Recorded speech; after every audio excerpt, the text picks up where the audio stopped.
All right, what's up, guys? Welcome to another MLB The Show 24 stream here on Twitch. I'm NixJGGen24, and today we are back in Diamond Dynasty because we are grinding the Moonshot Mini Seasons. Yeah, that's it. I was going to say program because I'm used to saying program, but clearly this is not a program. This is merely just a mini seasons.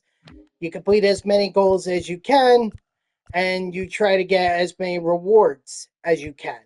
As you can see, I already got more than half of the goals already here. I can win one more game, and I'll get 10 show packs. Win another 5 games, I get 23. And then, of course, if I can hit 8 more home runs, which I don't see that being a problem, then I'll get not only a Season 4 Vault Choice Pack, but I also get a Chase Pack as well. And the good thing about these rewards is that they are repeatable. Okay, so you could restart this whole mini seasons and do these rewards again. And let me tell you, it is not the hardest thing to do. Believe me, if I could do it, I think you guys are more than capable of doing it. So obviously, there's a catch to this. You know, you've got your, I'm clearly grinding my Mets line up here. As you can see, there are quite a number of players that are tier 4, and I'd like to get them up to tier 5. Oh, excuse me. But the catch is you can only use common pitchers. And unfortunately for me, there are only 2 pitchers on the Mets who are common. That is Joey Lucchesi and Matt Gage. Not even starters, they're relievers.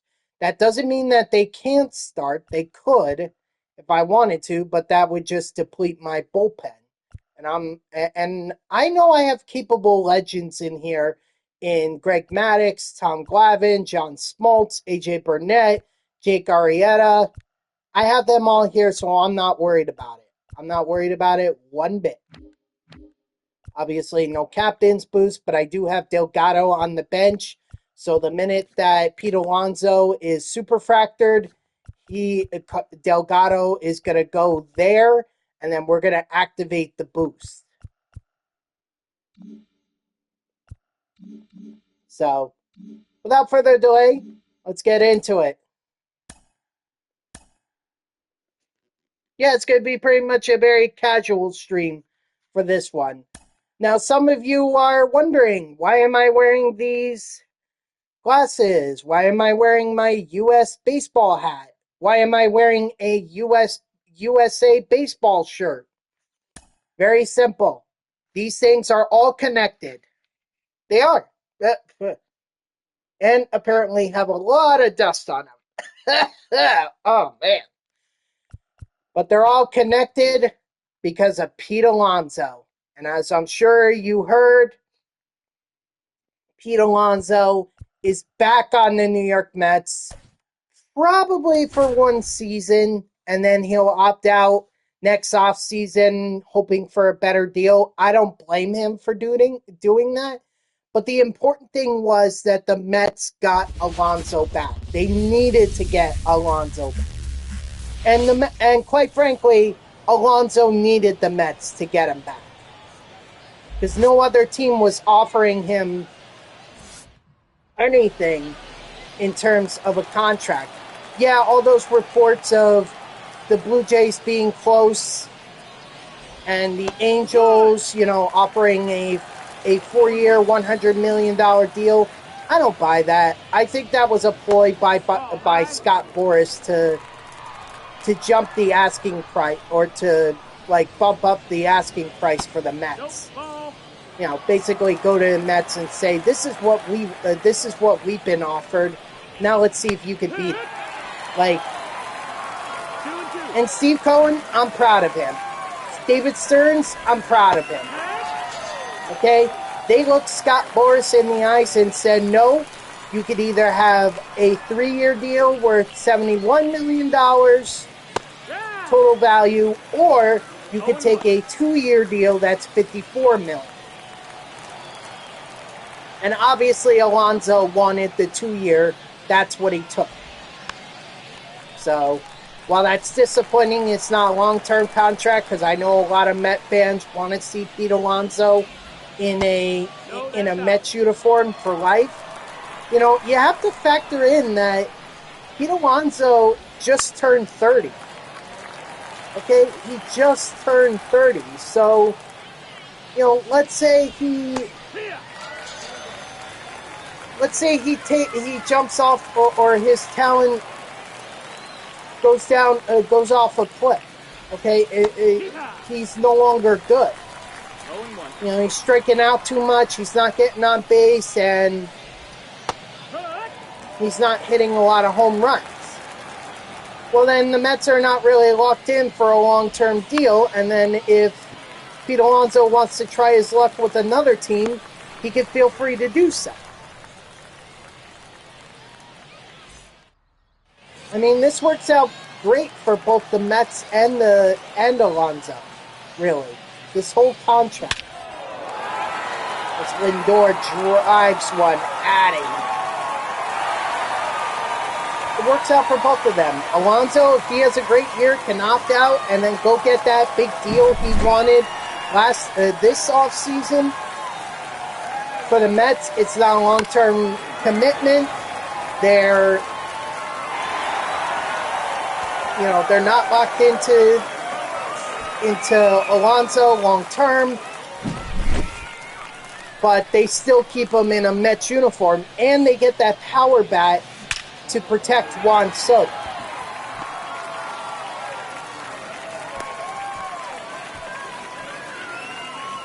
What this says to me is that the Mets want to win now.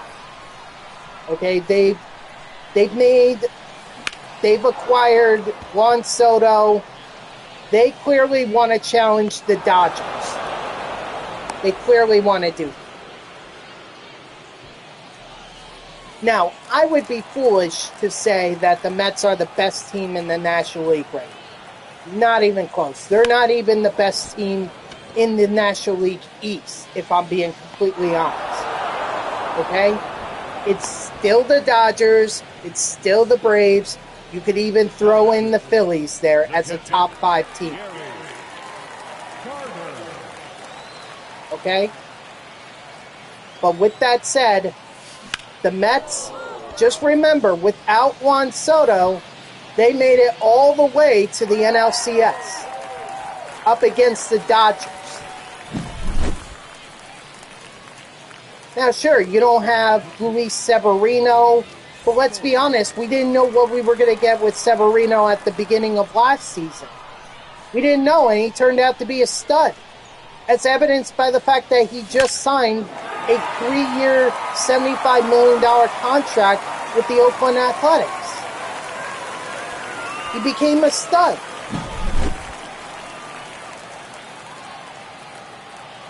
You know, why can't Clay Holmes do that? Why can't Frankie Montas do that?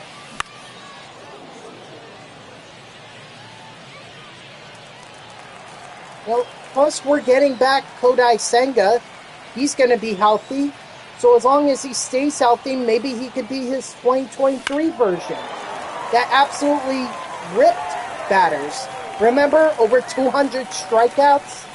Third in National League Rookie of the Year voting? If Senga is healthy, he is a top 2 starter, right behind Manaea. Not to mention, you have David Peterson as well, who I can confidently say has earned the right to be in the Mets rotation. For a long time, he was just that long reliever, guy that would just come in when they needed a left-handed arm, and he proved himself last year with an ERA under 3, a 10-3 record. Dude was fantastic last year. He earned the right to be in the starting rotation. I never thought I would see the day where he was actually going to be in the rotation, but I'm glad to say that he's going to be in it. And more importantly, I think he's going to be a great number 3 pitcher.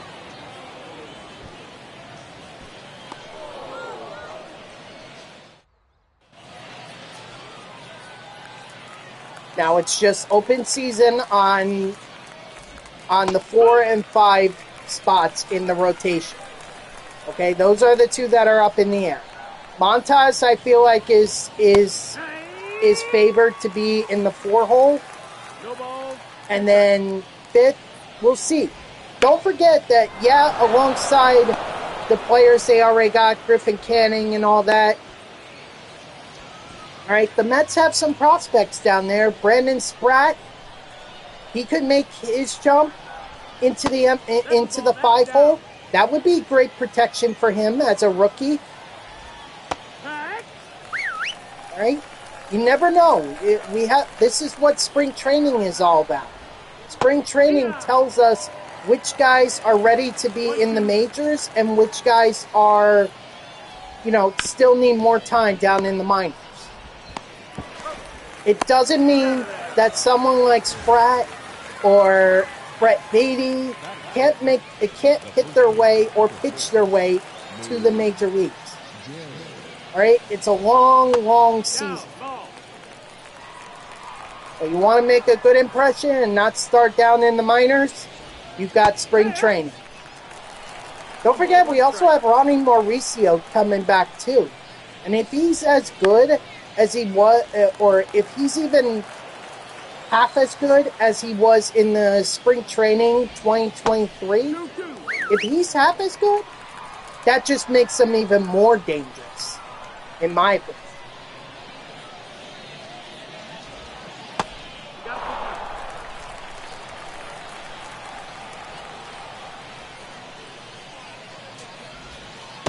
But it is spring training, so we kind of have to take it with a grain of salt. Still, not a lot of people thought Pete Alonso would end up being the Mets starting first baseman when he came out of spring training. And look at what he did. He accomplished 53 home runs as a rookie. Setting the record, breaking the record.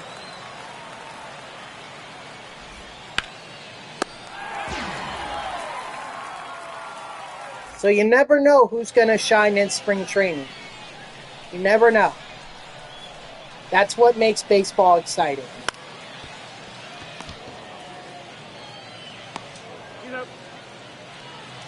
The batter, the first baseman, Pete Alonso. Ball. 1-0. Attaboy, Pete. That's a home run right there for re-signing with the Mets. Right. I'm very excited for this season. This is exactly what needed to happen. And I'm glad that it did happen.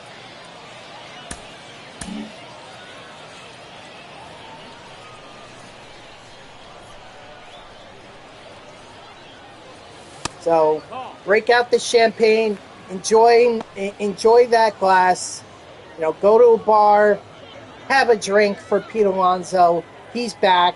He's going to be back at spring training. And this is a lineup that there has to be one eye kept on, okay? The pitching still has a lot of questions, but I feel like that's questions that could be answered in spring training. 1-2.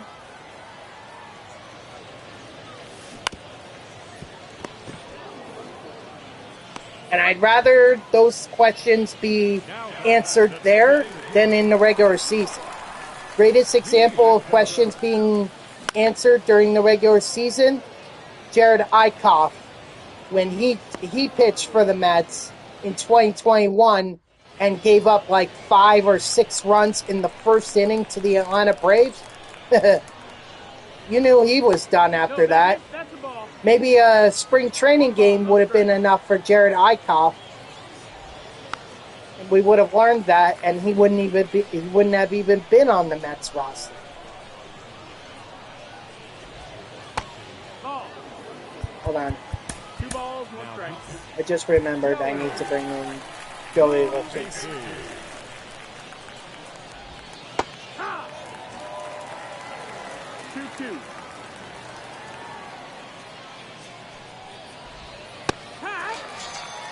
Oh, also, hold on. The catcher, number 30. Hold on.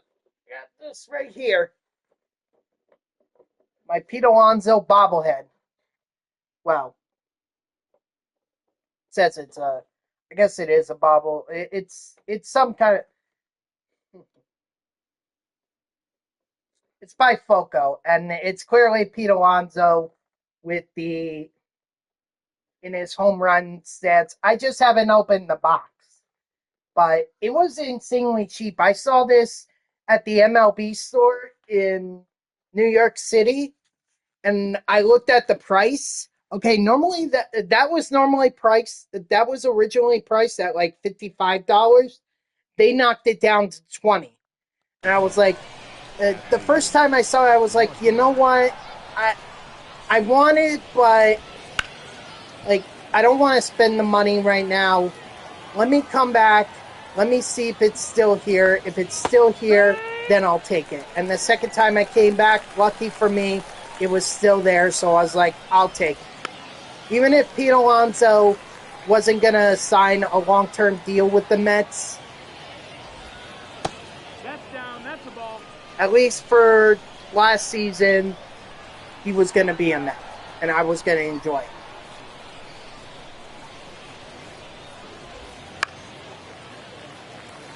Now the big question is, are the Mets done in terms of their rosters? Now let's keep in mind that the Mets are still holding discussions with the Padres to get either Dylan Cease or Michael King. Okay? Now, I haven't heard much about those talks since they were initially announced, but that doesn't mean it can't be ignored.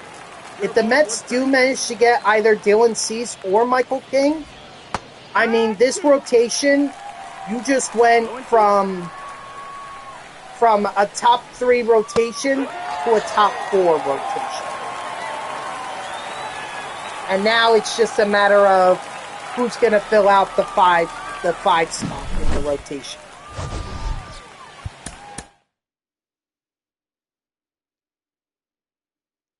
I mean, that would be absolutely incredible. I mean, the Padres do want a lot. I don't blame them for wanting a lot, especially since Cease and King, you traded quite a number of prospects to be able to get them. And now you're trying to shut them and you want to get back your investment on them. Understandable. It's absolutely understandable. Ooh, let's check out the player. All right, so David Wright only had 20, so that's rather disappointing. But Lindor and Alonso and Johan Santana each got at least 50, with Alonso getting 60. J.D. Davis and Carson Bench, they managed to get 40 for their home runs. So not bad. Not bad at all. That's so funny to see that Pete Alonso has passed Francisco Lindor in terms,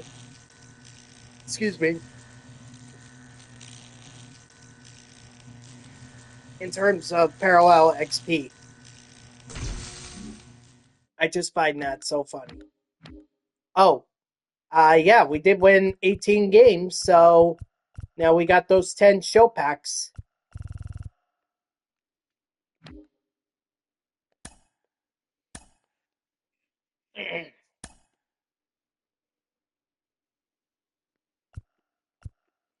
And do John Smoltz.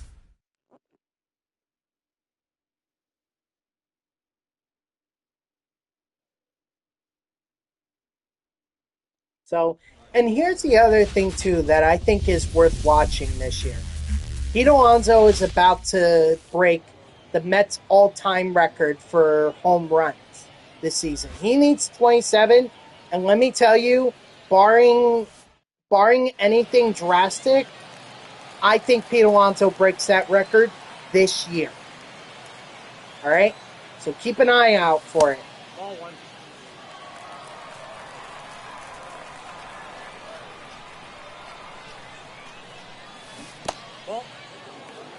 think of the guys that he's going to pass. He's going to pass Darryl Strawberry, David Wright. Two absolute legends. One has his number already in the rafters. One is going to have his number in the rafters this offseason.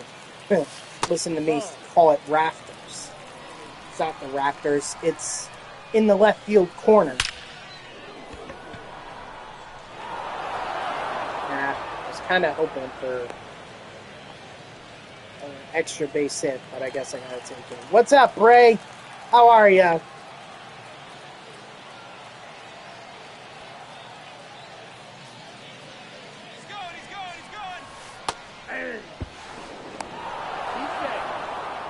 That's good. That's good.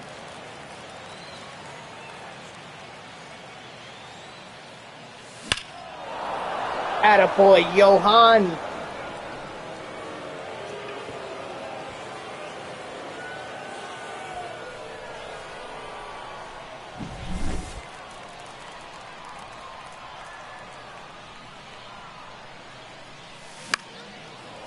Obviously, I think... How's the weather over there? It's raining. And my God, is it scary. Let me tell you, Bray, I was scared just walking through New York City. Not because I was afraid that someone would try to mug me or anything, but rather New York City, they did not put the salt down on the sidewalks. So all that ice and freezing rain and sleet that was falling on the ground, well, that made for one slippery walk through New York City. You had some snow overnight. I mean, we did too. We just didn't get a lot. We probably got an inch. Most of it was rain and slush. That is good. The catch number 8, Gary. This is why I hate winter. There's always that concern that you're going to end up breaking your neck just by walking out your front door. And it's like, no thank you. I prefer not to have my neck broken or my head cracked open. Can't stand this winter. And then another winter storm coming this weekend, and I think they say it's going to be even bigger than what we just got. So there's going to be even more. I'm wondering if I'm going to be able to even get into the city. I'm not sure I can.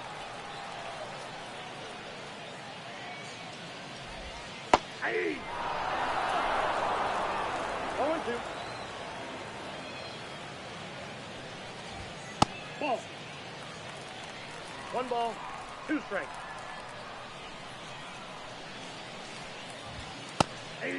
Not to mention, I have to drive. I have to drive from my house to Secaucus Junction, train junction, to be able to get into the city. So I got to worry about if the lines are even functioning. If I'm going to be able to get a train into Secaucus. If I am, is it going to be delayed? It's all a big concern. Not to mention driving on the roads. And go slipping and sliding.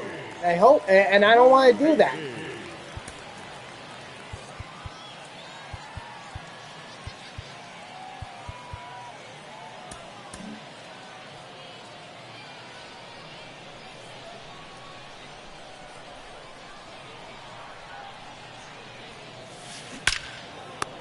Oh, what a snag. Darn.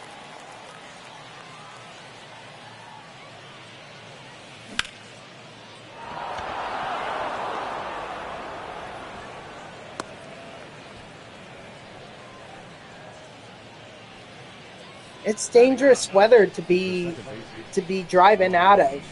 Like, so if you could just stay home, stay home. If you gotta call in sick, so be it. Call in sick, don't risk it. Believe me, your work will go on. Now back, Francisco.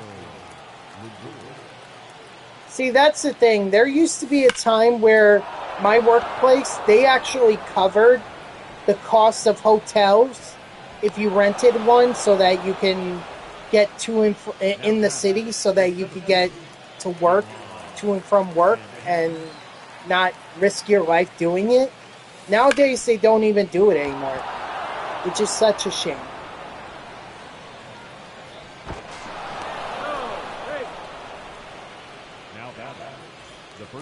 Otherwise, I'd be using that this weekend. I'd be like, I'll book a hotel room.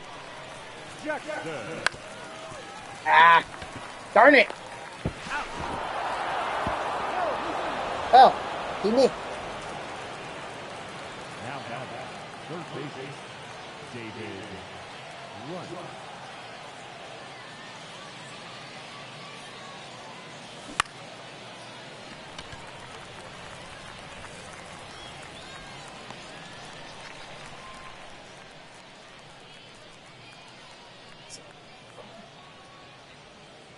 Very dangerous this weekend. But at least we have something to watch while we're cooped up inside. If you do decide to stay inside, we have the Super Bowl. Maybe that's what the NFL wanted all along. Have winter snowstorms so that people stay indoors and they just turn on Fox to be able to watch the Super Bowl. Maybe that's what they wanted all along. Maybe they have a weather machine that determines what the weather is going to be like, so that they can force everyone to stay indoors and watch the game. No, I'm kidding. I don't think they have a machine. I think the NFL is just gonna luck their way. They would get a big audience even if it was snowing or not. That's outside. Oh, God.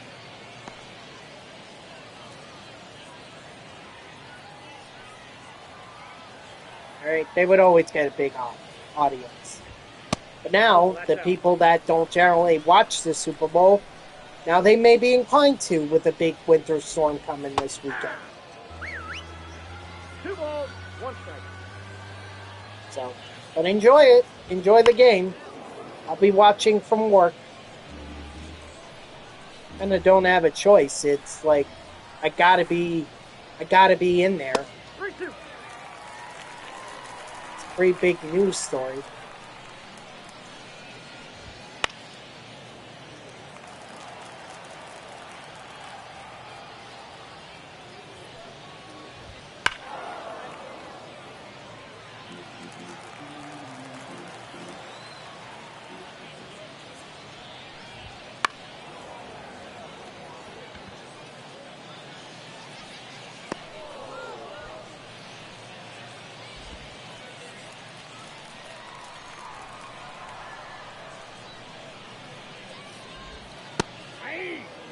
Come on, Smokes. 0-1. Need you to get through this in.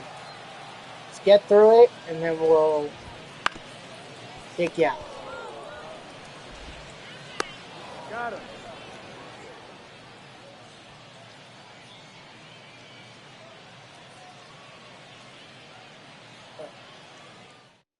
Now pitching, Amos Willingham. So, let's see.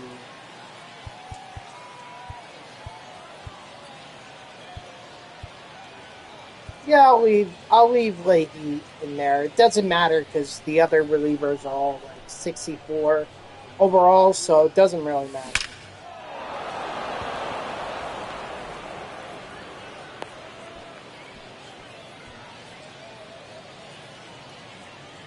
The catch, number 8, Gary Carter. That's a ball.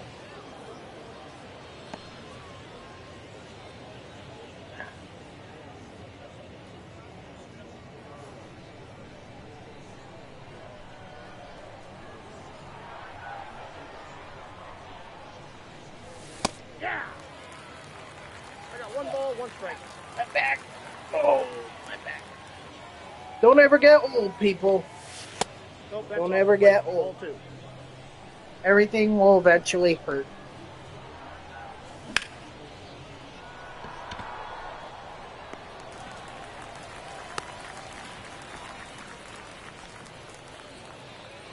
The batter, the left fielder, J.D. See, this is why I prefer playing at Costco. Because playing here, obviously, not getting a lot of home runs. Whereas Costco, you know, I could get 2 with a player.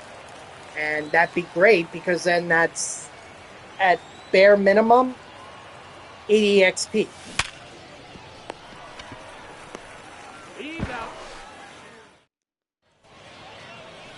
Whereas this, I think I only have 1 home run, and that was with Johan Santana. Kyle Leahy.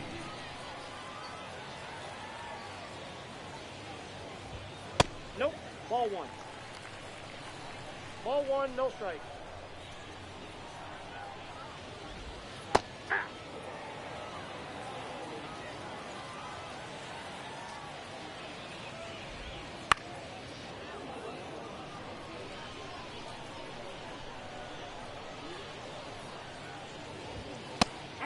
Strike 3, sit out.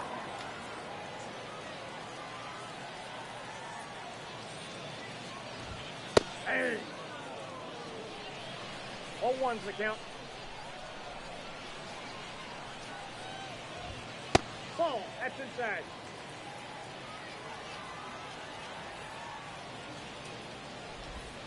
Hey. 1 ball, 2 strikes. 3. Strike 3, sit out.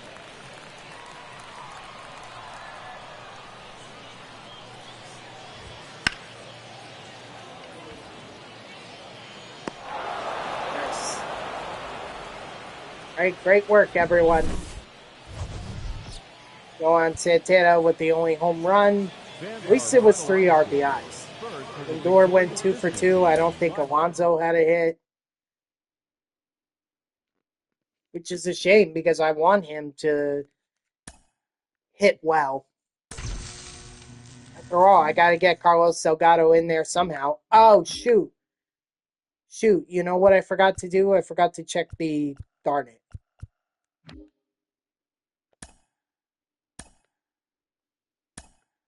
Parallel XP progress.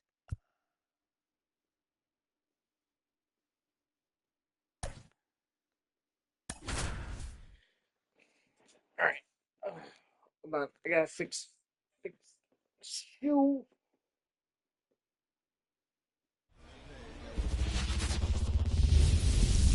There we go. Wait. Thing. There we go.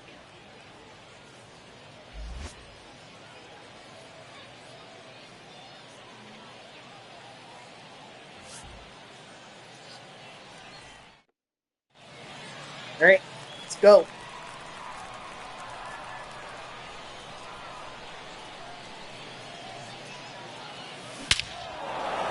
Nice, Lindor.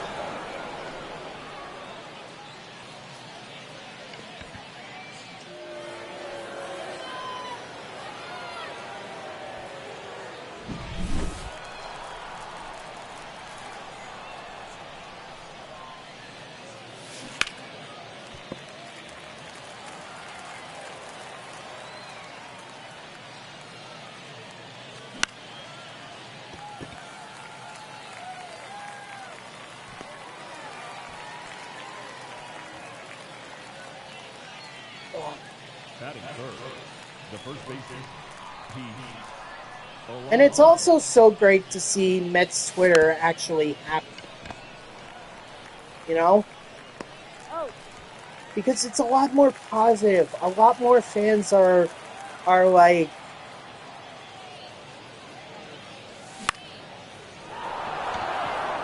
You know, there are obviously those that are never going to be satisfied. Like, I don't even think if the Mets win a World Series, they're going to be satisfied. They're going to be like, well, we should have done it sooner, or, well, we need to win one more, or we need to win another. We need to be a dynasty.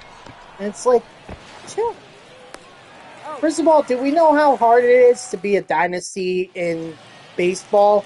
Like, the closest that we ever came was the Giants winning 3 World Series in 6 years. All right? Maybe the Houston Astros, although a lot of people dispute the 2017 World Series. It is very, very difficult.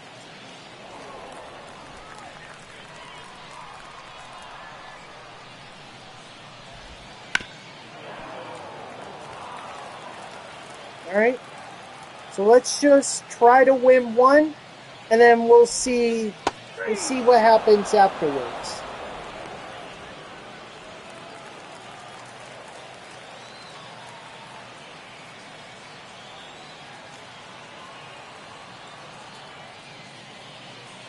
But it's so great to log on to X or Twitter, whatever you want to call it, and see that a lot of Met fans are actually positive. They're excited. I got a ball, 1 strike. And that's the way it should be. I mean, we should have been this way even without Alonso, but now that we do have him, there's no reason not to be happy about this. Batting third, the right fielder.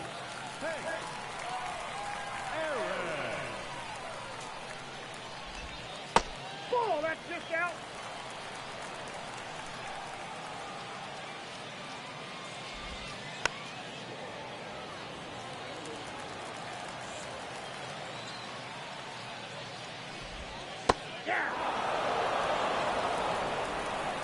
Like they want this slow curve.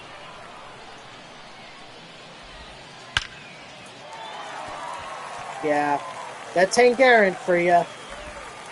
Hold on, I just gotta change one thing here.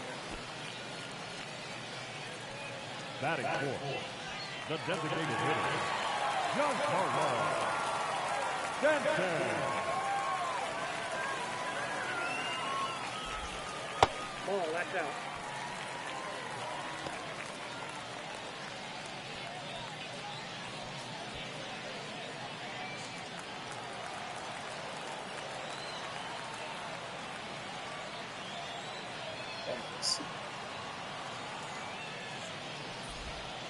Hey. 1 ball, 1 strike. There we go. I just needed to update the tag to include Diamond Dynasty. And by the way, guys, the way I'm thinking about going about this is that the first couple days of the week, I'll spend doing a March to October, and then towards the end of the week, I'll do more Diamond Dynasty. Do the mini seasons and everything. Toward the line, the catcher, Gary Harder. You know, I think that would be a great way to kind of balance it out. Like, give you guys new content, like, at March to October, but at the same time, staying true to who I am as a content creator, which is being a Diamond Dynasty streamer.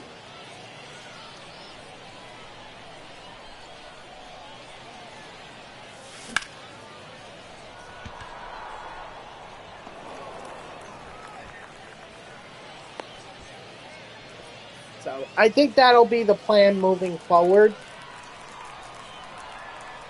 That way I can kind of separate it and enjoy myself, you know? At least for this last month and a half until MLB The Show 25 comes. I've not pre-ordered it yet. I will. I'm waiting for, I'm just going to wait on it. Like, there's no reason for me to rush into it right now.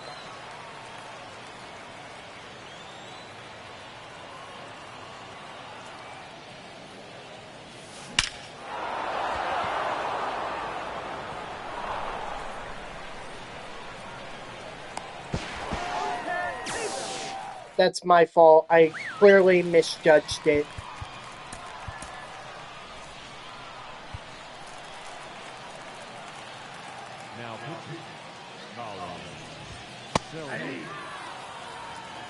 0-1. Ball. I got 1 ball, 1 strike. Hey!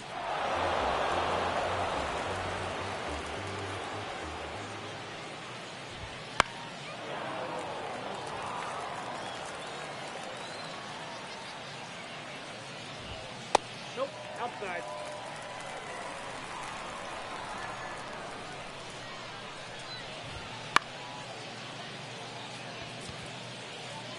Ah.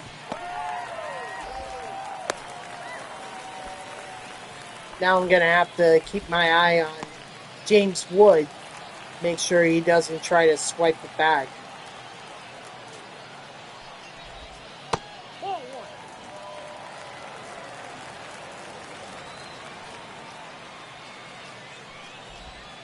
1. Inside, ball 2.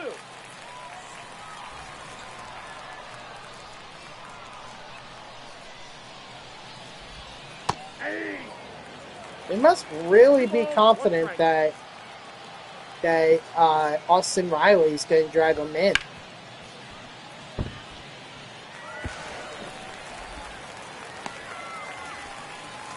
Or confident enough that they can just get on base and not worry about it. Hey! 0-1's the count. No ball, 2 strikes.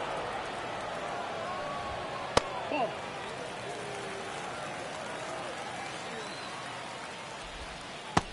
Strike 3, sit out. Batting in, the second baseman. 0-1.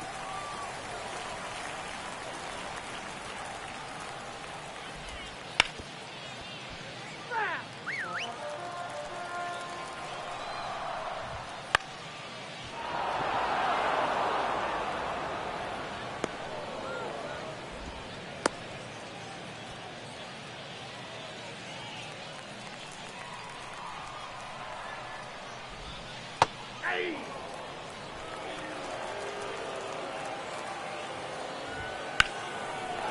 Oh no. I may lose this game now. Darn it, Shelby.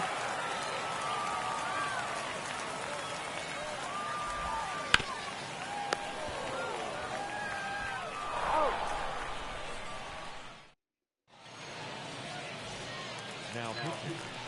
Racer. Thompson. Ball 1.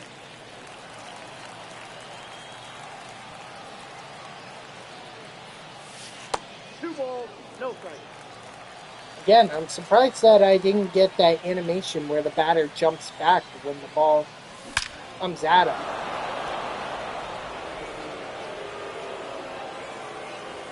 Good job, Lindor. In fact, I think that's his second homer of the game. Whoops. Pretty sure that is. Yep. He's accounted for both runs, which is sad of my squad because I need them to start hitting. Oh.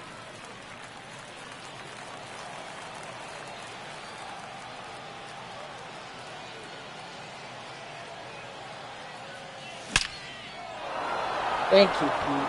Albeit I would have liked that to have been a home run. Now pitching. I guess I got to take what I could get.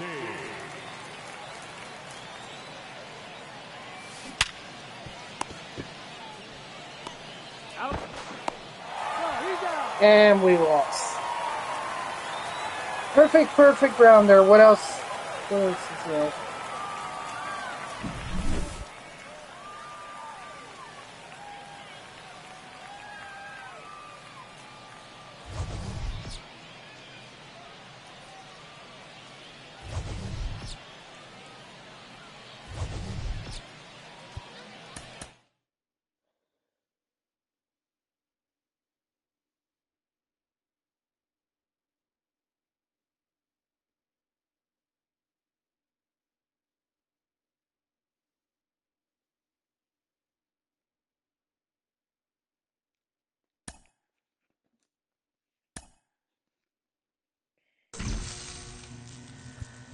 But at least I got a couple home runs, so I get the vault pack and the chase pack.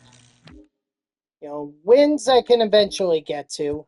And what? That just awards me with a 10-pack show bundle. Or a 10 show pack bundle, excuse me. Not to mention mini seasons team icon thing. And I also get Gary Sanchez.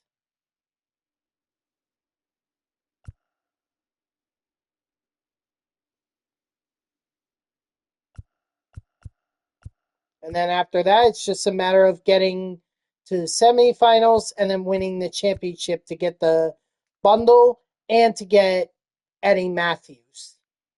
I kind of want to take a little break for a second and just go open some of the packs. Let's see what I get. I got Jack Flaherty.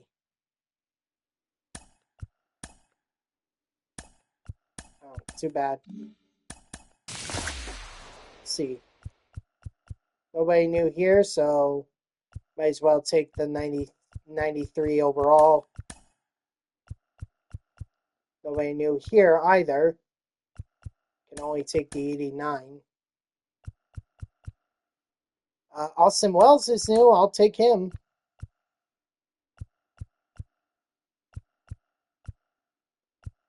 And I'll take Logan Gilbert.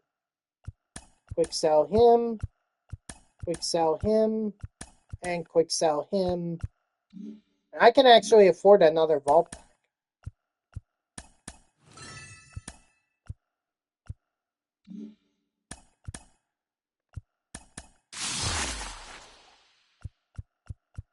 Nobody from season 1. Nobody from season 2.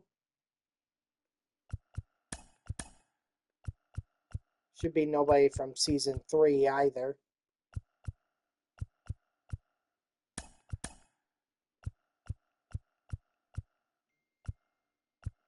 Wow. Alright, I'll take Luke Weaver. So quick sell him. Quick sell him. Quick sell him.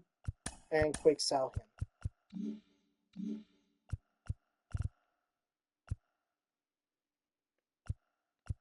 Let's see. Back to mini seasons.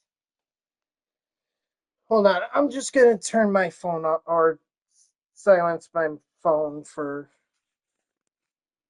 a few minutes because I'm tired of it going off while I'm streaming. At least we're back home, so these home runs are going to be plentiful.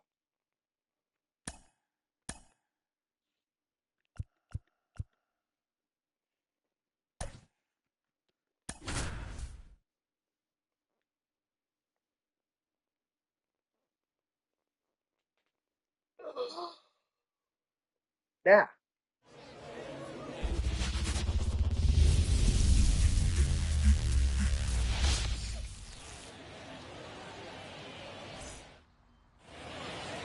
Leading off, the pinhead, the designated hitter, Johan Ohtani. First pitch on a fly.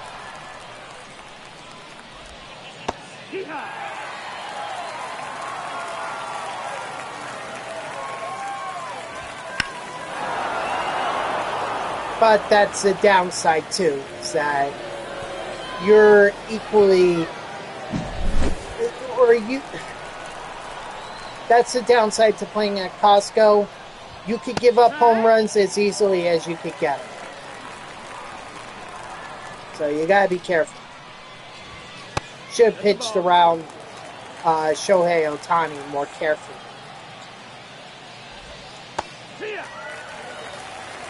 One ball, 2 strikes.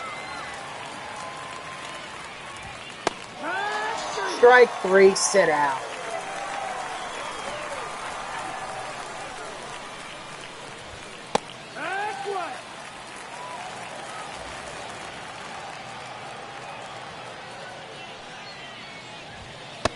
Ball, low.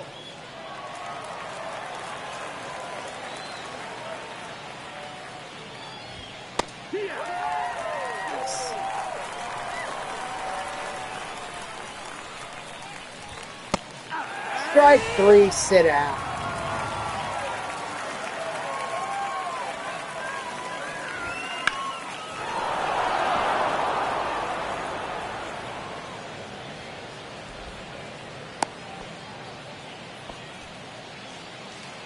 That is it.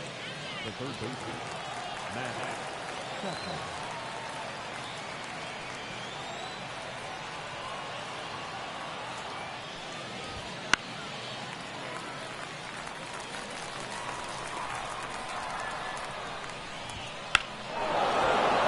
Oh my gosh. Switch? Well, not that it mattered, eh? Oh boy, AJ Burnett gives up a lot of home runs. I may want to rethink my strategy with him.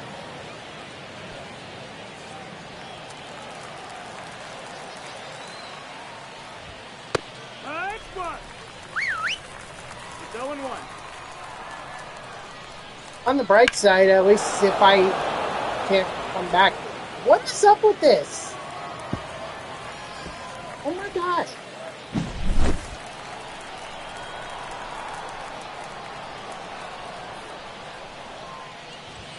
Here. Now it's just becoming a slaughter. 1-1. Nope, that's outside. Ball.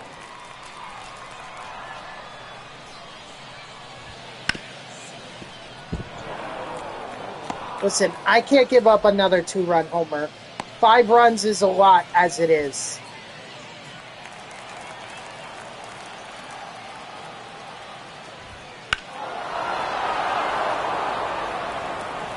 And what do I do the very next at bat? Give up a homer. I better have an offensive onslaught. 0-1. Because this is ridiculous. I've never had a game quite like this. 0-2. Ball.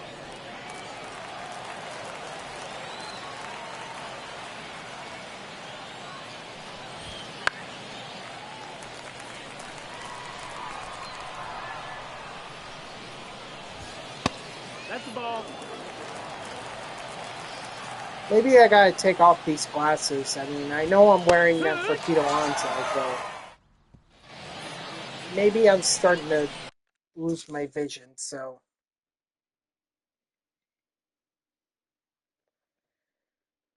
I'll put them back on if later.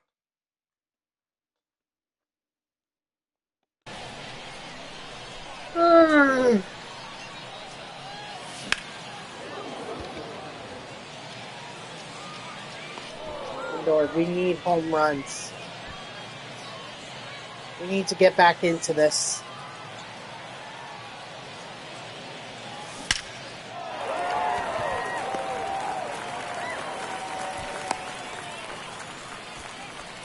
That is third.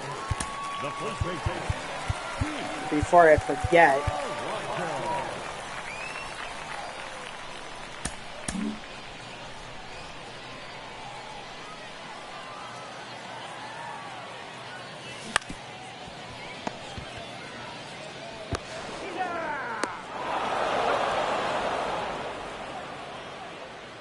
Darn it!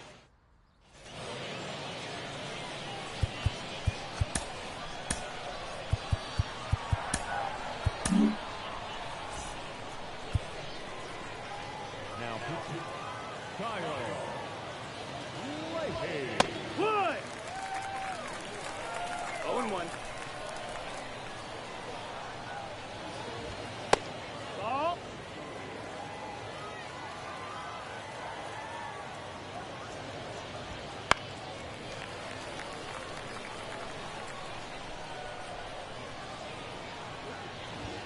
Yeah. Strike 3, sit out.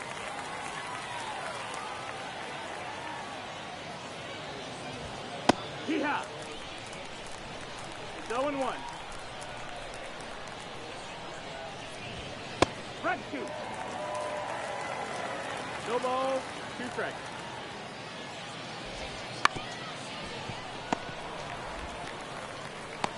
up. Yeah.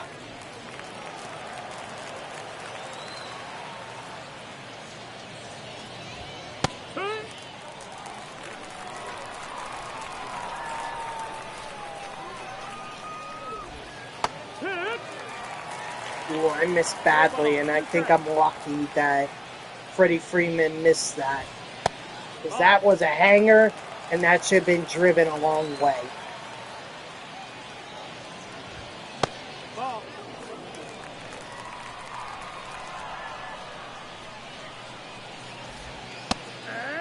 Strike 3, sit down. Ugh.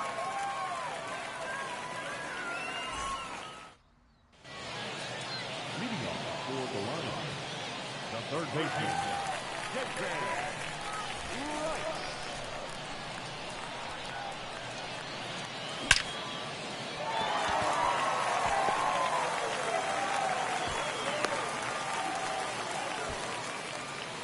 batting fifth, the designated hitter. Now Pete. Ha. the No ball. One strike.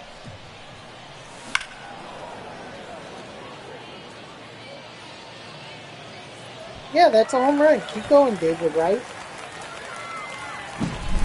At least we're finally on the board. That's the ball.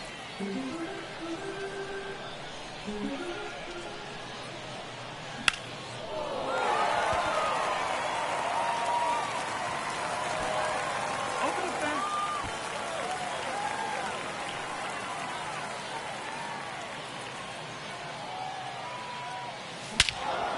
Attaboy, J.D. Davis. And just like that, we cut this lead to 3.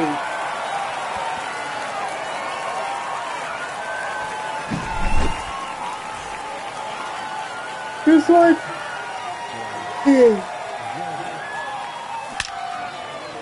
Just like that spammer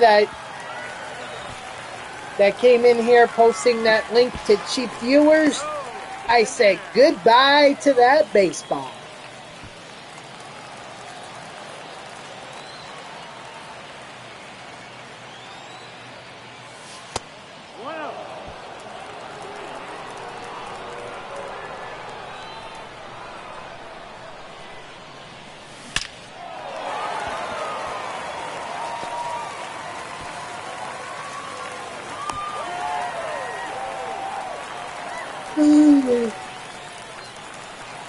Ugh.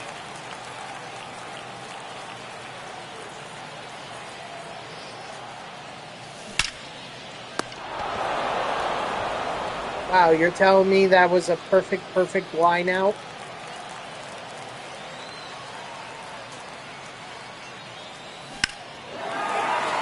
Johan Santana ties it back up.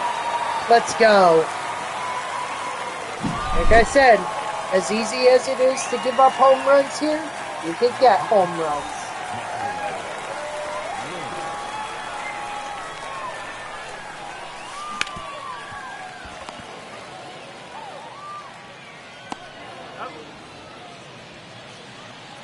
Now batting, third baseman,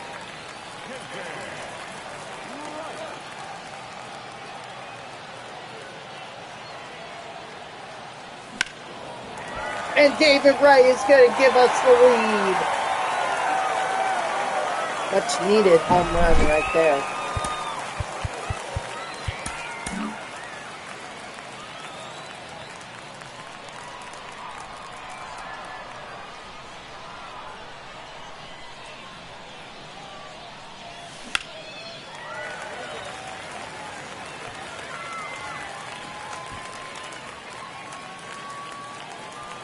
He's out.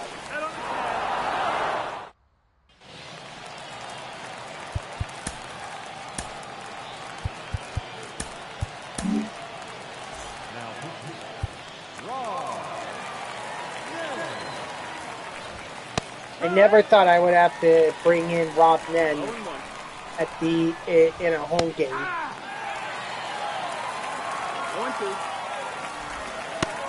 I thought maybe a road game was more like a home game. That's just Shoot. All right. 0-1. Ball, that time.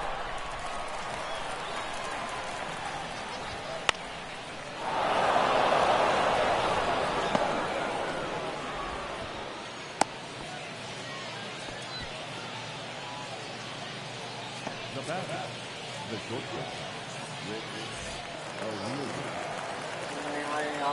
Okay, Oscar there, although I don't understand why. Ball. Oh, now I understand. 86 feet, 61 steal. Now I understand. Oh no.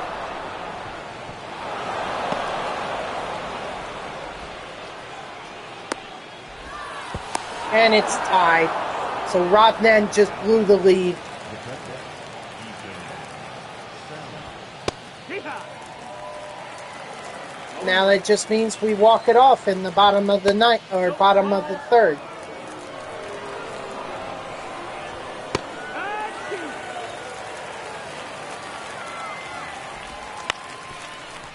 Foul ball.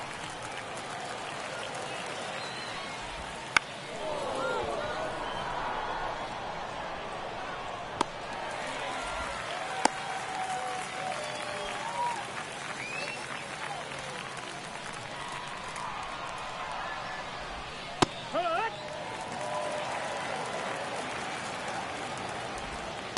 That's the ball.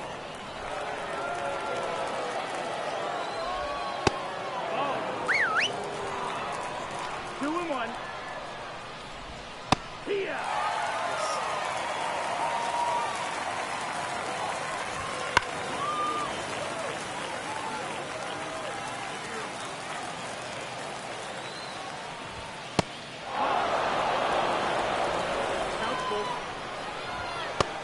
Strike three, sit down. Let's go. Let's walk this off.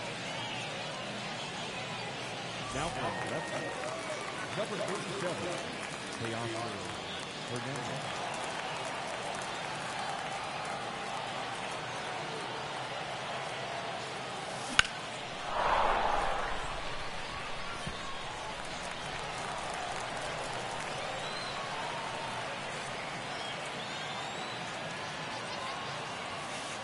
That's the ball.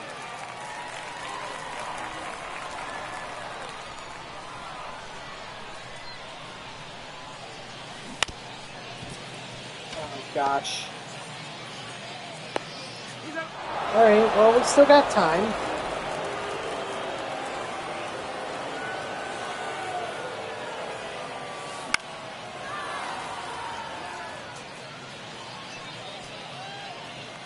Oh yeah, very excited. In fact, so excited I'm wearing my Alonso USA shirt.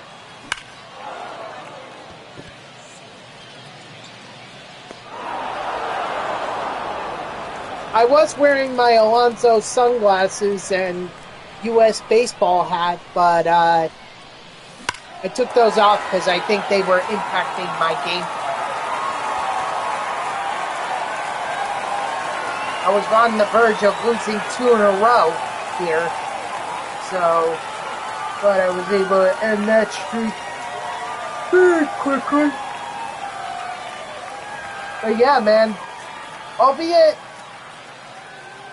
I don't expect him to stay for the second year. I expect him to opt out after the first, and then, you know, first base free agency market is going to be stacked. Not just with Alonso, but Vladimir Guerrero Jr., not to mention the first baseman, Muranowski.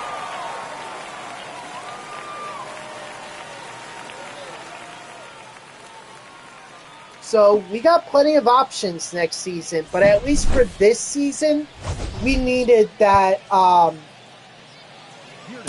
We needed Alonso to be back. We needed someone to protect. We needed someone to protect Soto, and Alonso clearly does that. It does that. Excuse me. You effers better stay away from Vladdy. Listen, Blue Jays could get this done. They can sign into an extension and take Vladdy Jr. off the board. He could do that. They can do that. It's up to them. But if he's in free agency, you can expect the Mets to be in play.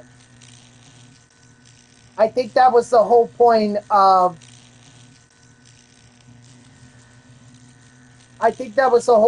this contract, was saying to Alonso, okay, we'll give you a year to prove yourself, but if not, and if you prove yourself, then you opt out and we'll give you a better contract.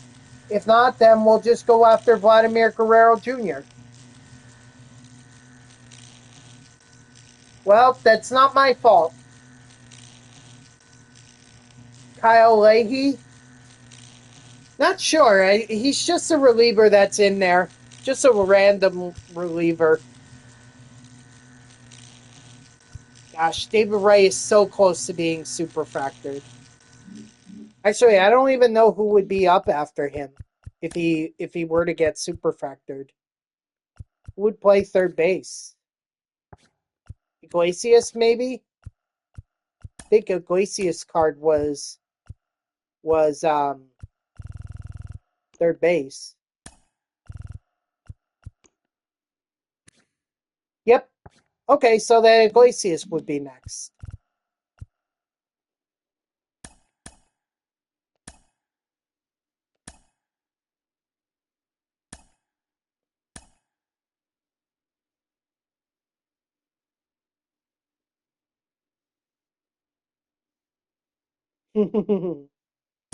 I didn't think I would see that day either. In fact, I was more hopeful to see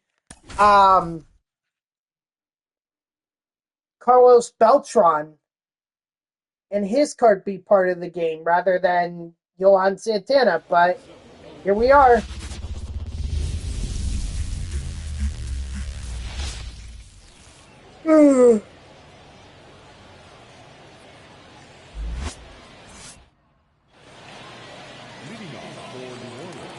Because it's purely guys who have the Mets logo on their cards. All right.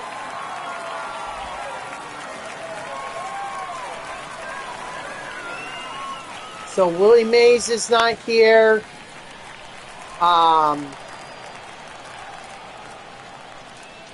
Trying to think who else.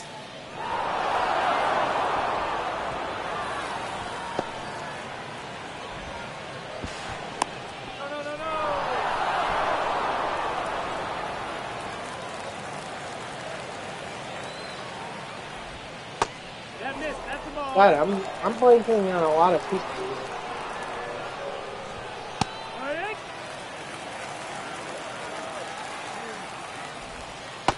That's the ball.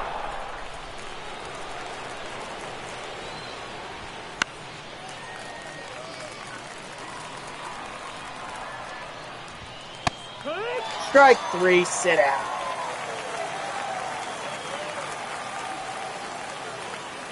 Yeah, I should have, honestly, I should have just done the Moonshot events when they were available. But I didn't do that. The only one that I did was the Slugfest, Holiday Slugfest at the end of December.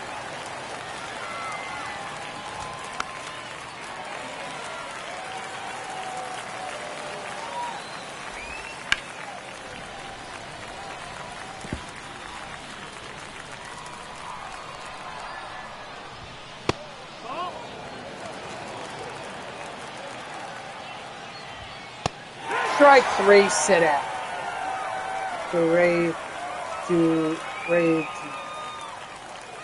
Ooh, no, I did not. Honestly, I probably won't touch the moments. Like, if it's anything like this year, where they had where it was just do the mini seasons, I think I'd rather do that. That was much easier than doing the moments or doing the conquest map. So they do that again this year. That's how I'm gonna get the extreme program done next year.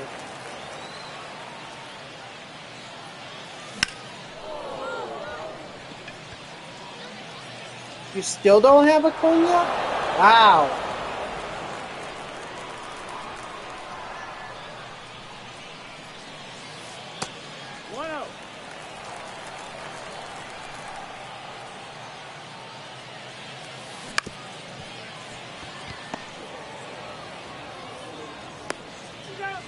I can't believe I didn't get that.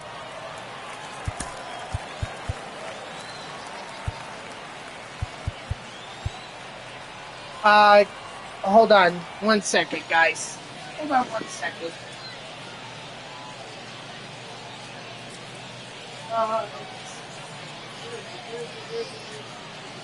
There it is. I figured I would need these. That's why I always keep them around. You never know.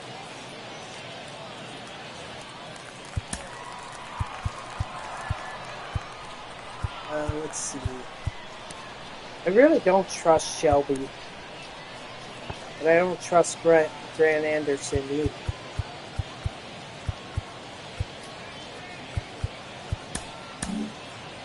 Oh well. I guess I gotta make a choice. The third option is stick with Arrieta and keep and pitch him till he's tired, and then he starts leaving pitches up, and that's how the home runs start. Strike 3, sit out.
Strike 3, sit out.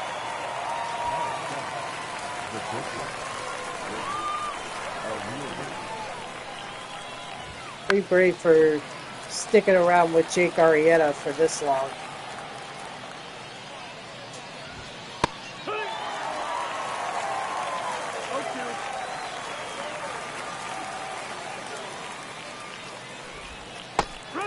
Strike 3, sit down.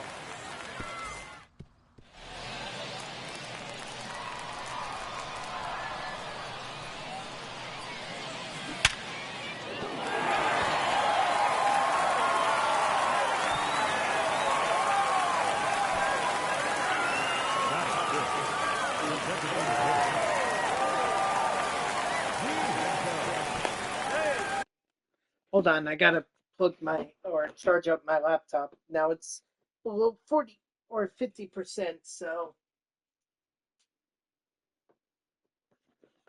I want to make sure that it doesn't go dead on me.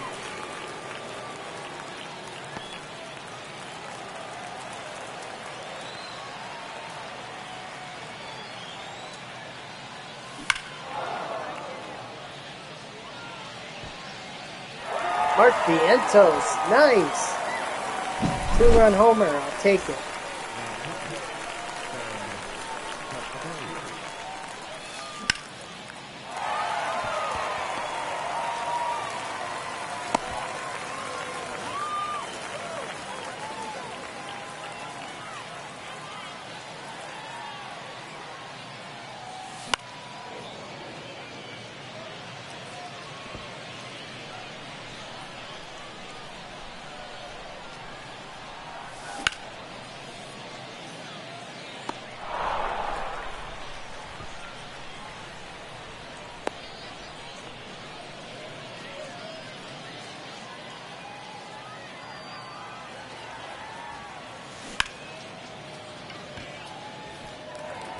Nice. Ground rule double. Take that, too. I'm a little late to be bringing in a left. Should have done it with first and Benji to steal up the bat. You have two switch hitters back to back.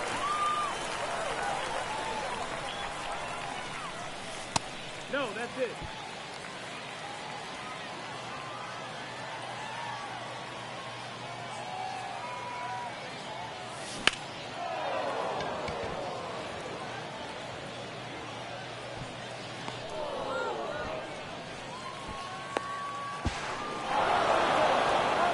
Well, that's my fault. Now pitching, Rick Anderson. Cut.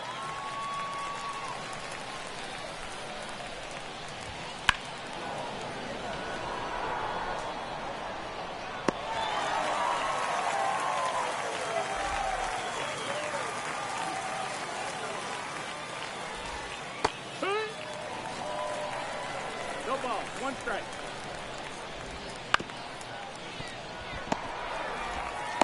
He's up.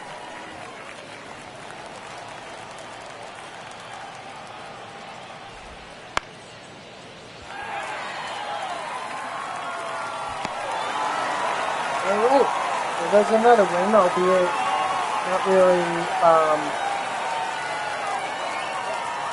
not really one that was very productive. News might be down by my channel. Oh, nice.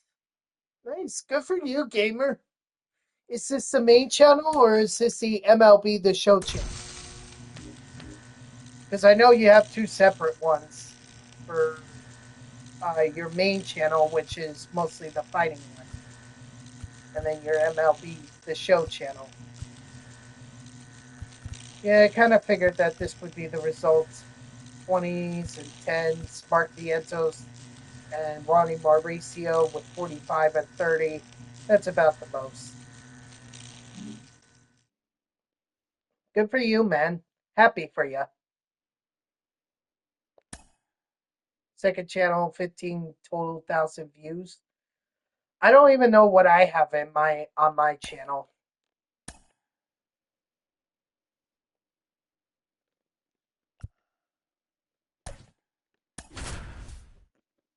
I just don't think it's a lot. Can't be a lot. But I guess I would have to find that out. Mine's 90K. Not bad. Leading off for Long Island, the shortstop, Francisco Lindor. Yeah, I think a lot more people just want me to see, or just want to see me do Diamond Dynasty. Those are the streams that actually do better than my March to October ones. But it's like there's nothing for me to grind. I grinded all this stuff in Diamond Dynasty, and I don't want to go online. If I'm going to be in Diamond Dynasty at this point, I just want to have fun, like what I'm doing right now. I don't want to have to stress for hits or anything like that. I don't want to grind ranked seasons or Battle Royale. It just seems like a waste of time and stuff.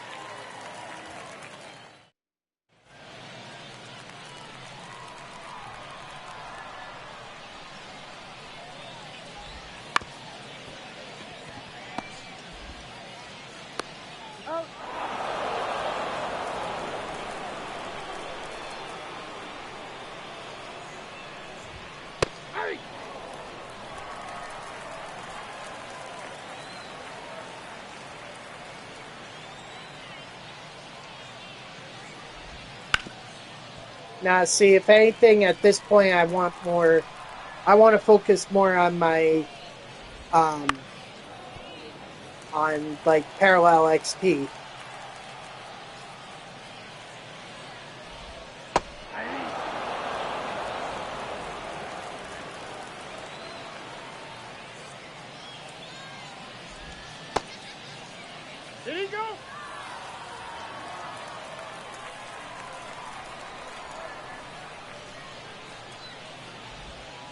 Ball, that's inside.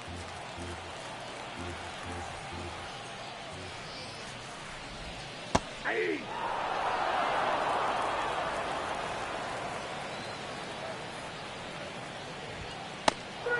Strike 3, sit down. Gonna try for 200. Wow. Okay. I mean, look, I just figure at this point, there's not much else to do in Diamond Dynasty. I've done all the programs. So there's really not much else for me to do. You finished with 115. 113. Nice. That is it. The designated hitter, Mark Diego.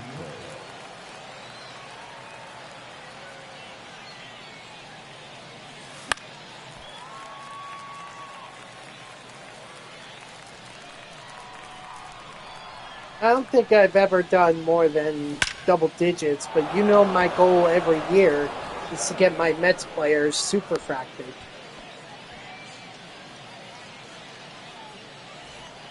That is it. The catcher, number 8. That's really all I care about. You know, if I get others super fractured, like I did with Jordan Alvarez and Zach Wheeler, like, all the merrier.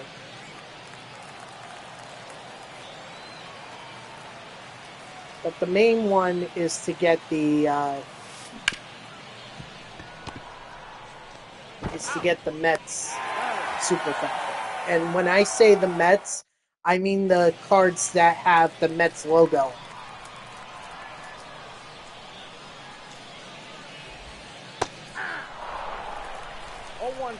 Okay, sounds good. And honestly, I'll probably get I'll probably get Team Affinity done really quickly, especially, you know, since the way that I'm going to do it, I'm just going to grind March to October. And just play on beginner, pick like 6 teams, and get as many of the cards as I can, do as many seasons as possible.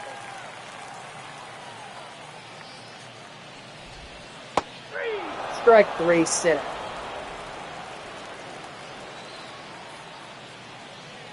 I just wish I hadn't wasted so much time doing that this year. Like, I could have been doing other things. No ball, 2 strikes. Could have been spending more time trying to get my Mets lineup super fractured. Could have been playing more events.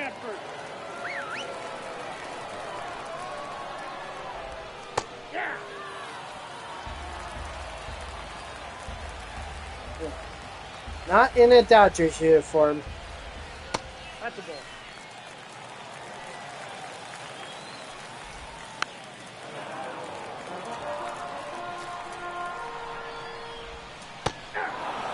Strike 3, sit out. That is 7. The shortstop. On 1.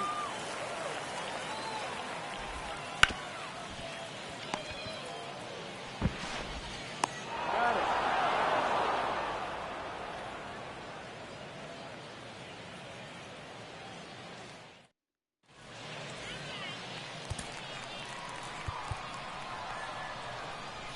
Now pitching.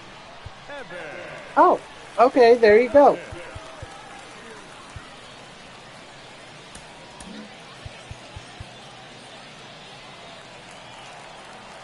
I think I'd rather see a gameplay or a walkthrough first before I decide whether or not I want to buy it. I mean, obviously there's a lot of anticipation, but the only reason I ever got into GTA 5 was because I watched Chris Smooth's walkthrough of it. Otherwise, I probably wouldn't have even touched it.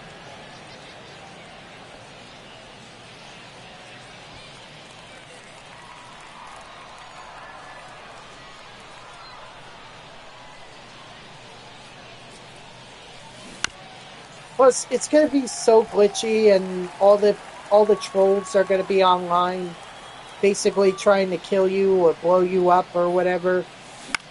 It's like, I don't want to deal with that. Not early on in the game. That would just ruin it for me.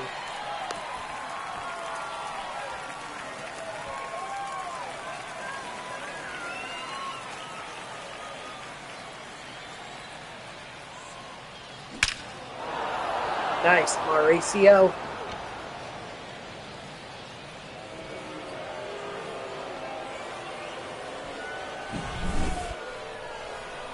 Oh, excuse me. Now, number 30.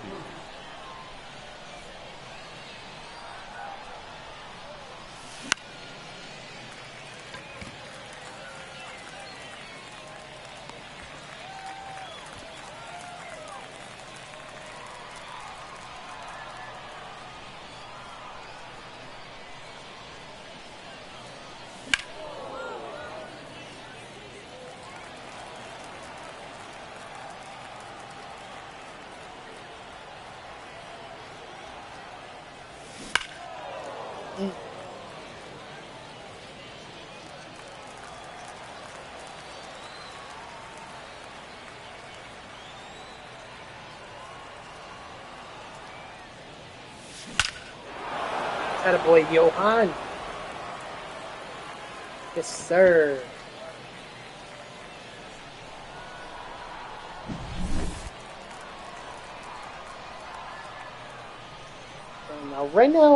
Right now, I'm more focused on finishing up on Marvel Spider-Man 2. You know, I want to say I've made some good progress in it so far, but I haven't gotten to the fight with the lizard yet, so still waiting to do that.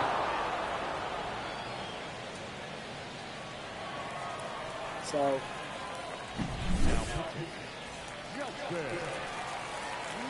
We're not waiting so much as, like, I'm just kind of exploring New York City, trying to find all the spider bots and everything.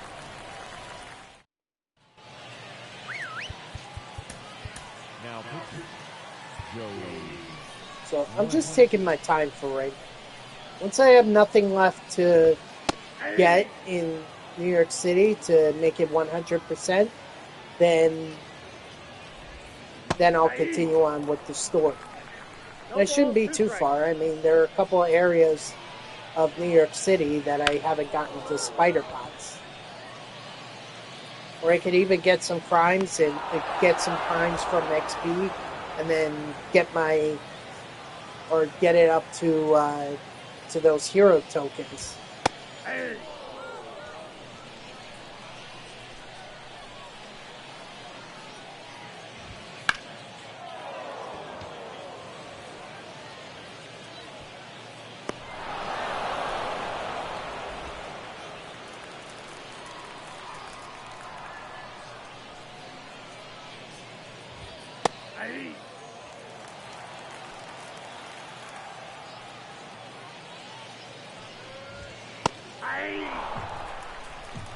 Two.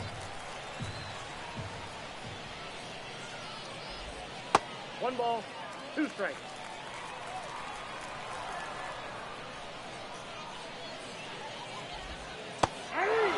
Strike three, sit out.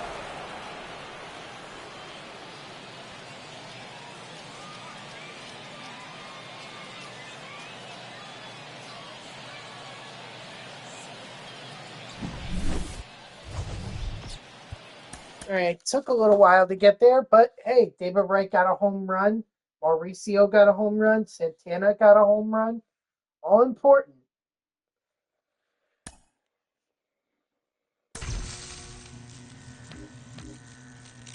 Wright's very close. Now he's less than 100 away. So in likelihood, he's going to end up super fractured.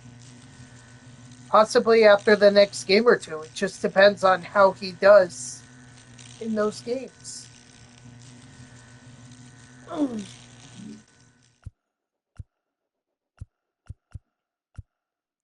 We do have one more home series coming up, so that might be an opportunity for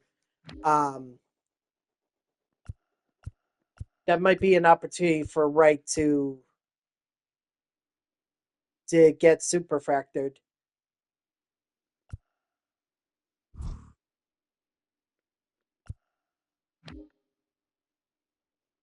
Of course, I'm just gonna go till I get these 23rd win, which could come after this game.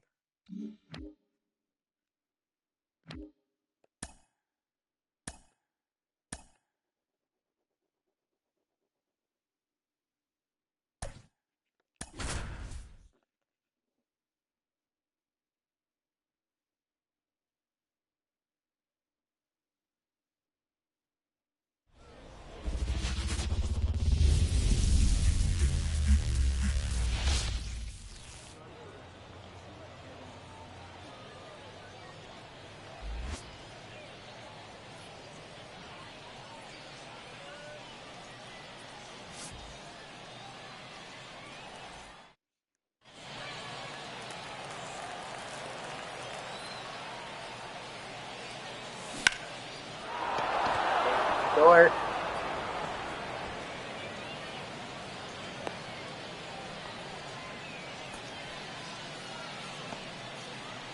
Batting second, the center fielder, Johan. Oh, hold on. Let me. I gotta send an email.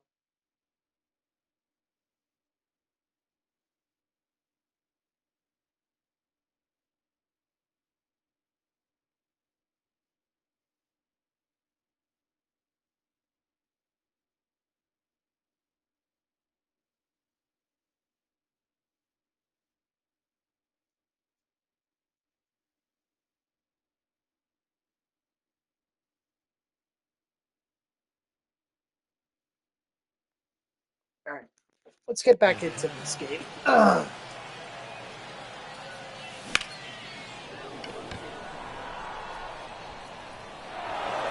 And that's gonna be a ground rule double. Nice. Although maybe we could have gotten Ball one. a run out of it if it hadn't gone over the wall. Who knows? It's all right because Pete Alonso's just gonna hit a 3-run homer.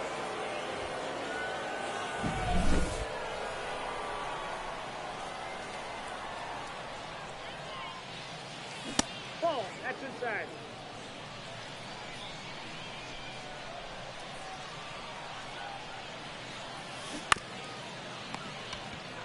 Jeez. Out.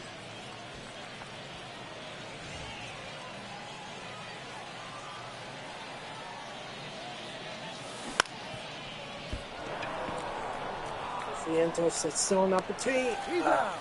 Never mind. Batting fifth, the catcher, number 8, Gary Harder.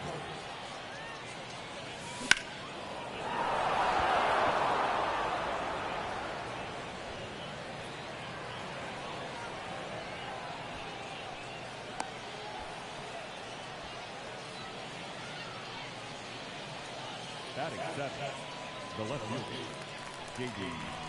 Daisy.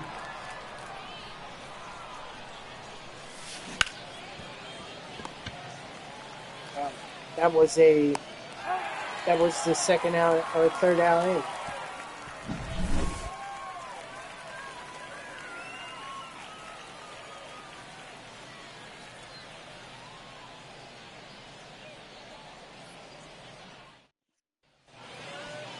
Leading off for the pinhead, the designated hitter, Shohei Ohtani. Outside.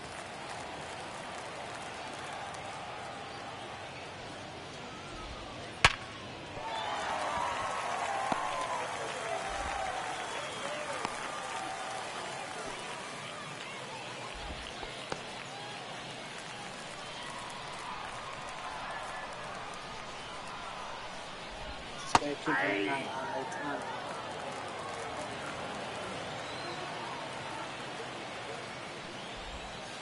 Hey.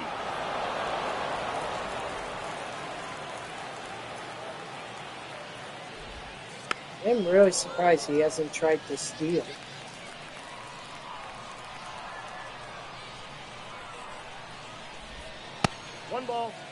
strikes.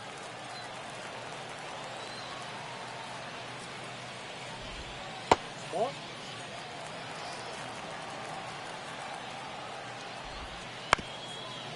There we go. See, that's why I would have stolen a base with Otani. Batting third. Avoided the double play right there.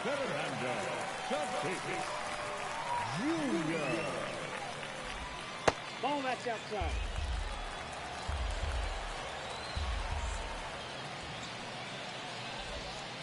Ball, that's out.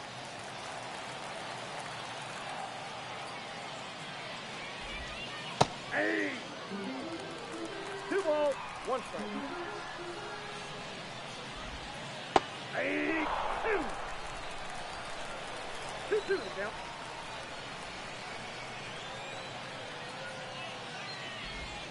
Hey! Strike 3, sit down. Now pitching. Very nice.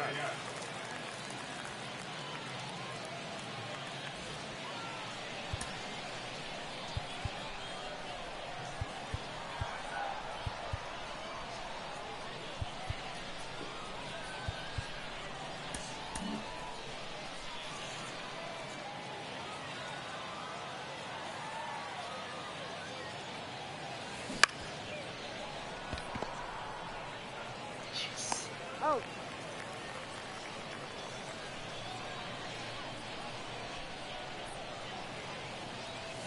Hey!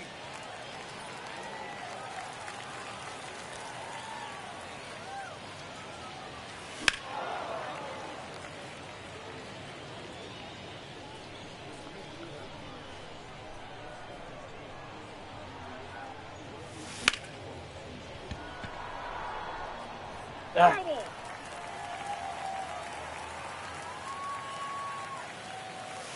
One ball, 2 strikes.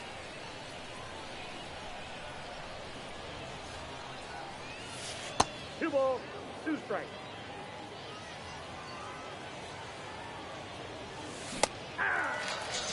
really? Come on. He held up.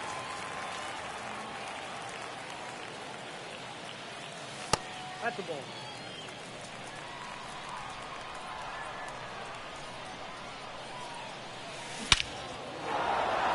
Attaboy, Lindor.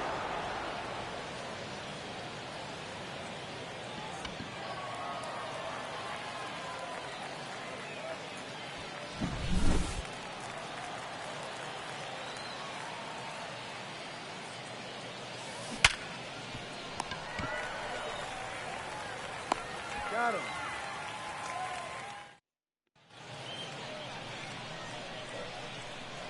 To someone almost through we get there you go.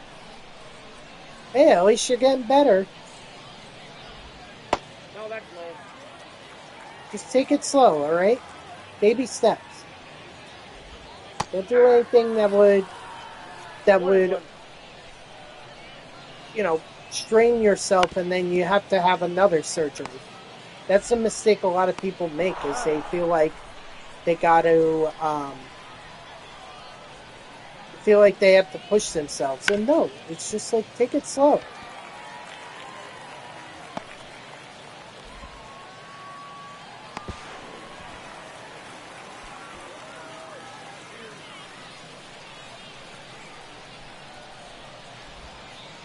All 1.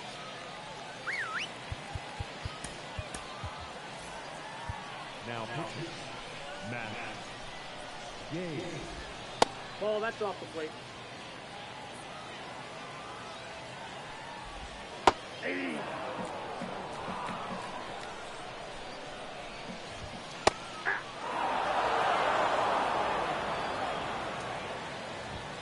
Ring 2.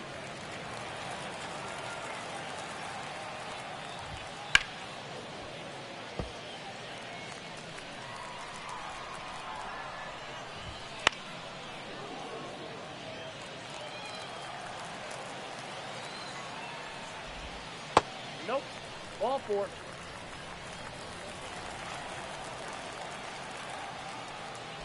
He's done. There we go.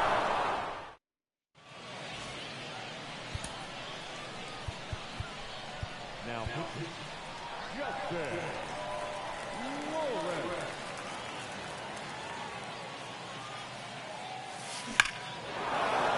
Attaboy, Pete. Now, if David Wright could do that, I think we have a pretty good shot in the next game of getting him super factored.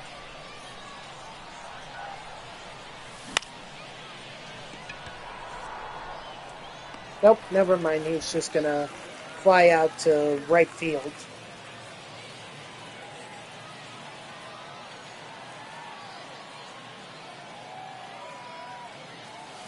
Ball, that's out.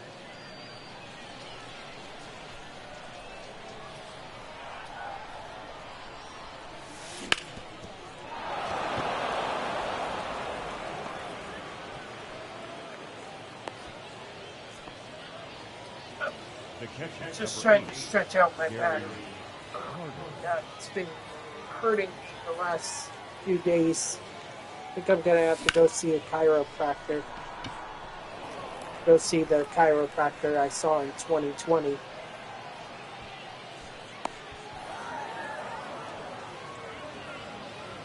Now pitching, Evan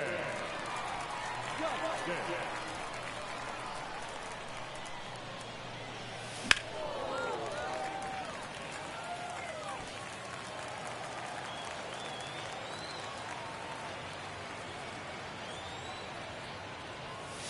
Aye.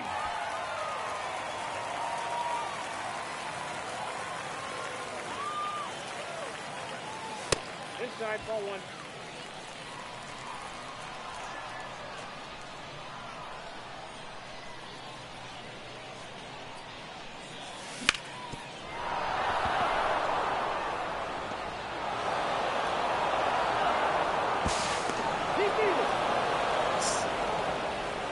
Got to keep my eye on JD Davis too. He's got to get his XP in.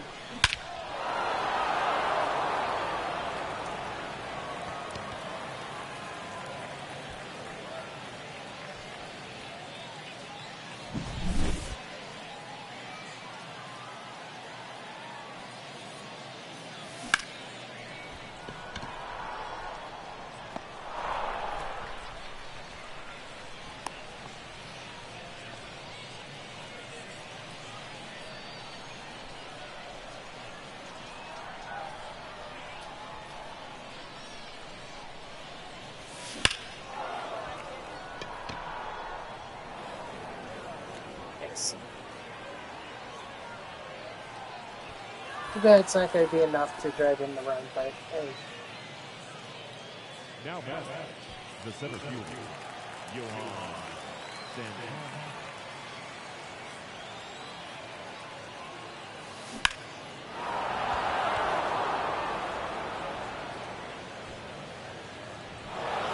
Nice! Johan Santana with the home run.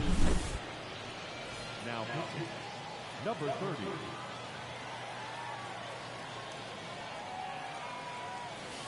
Inside, ball one.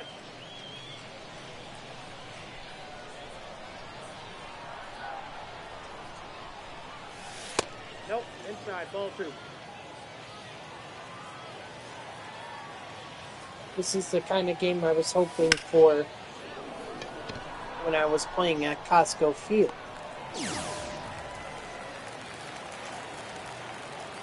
At least David Wright's going to get one more. Base hit here would be nice. Home run would be even better. No, inside.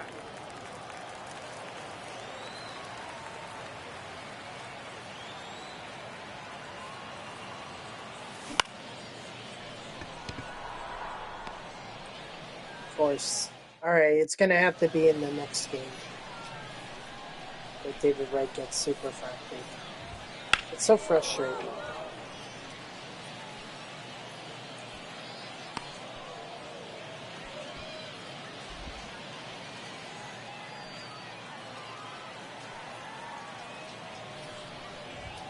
Hey! 0-1.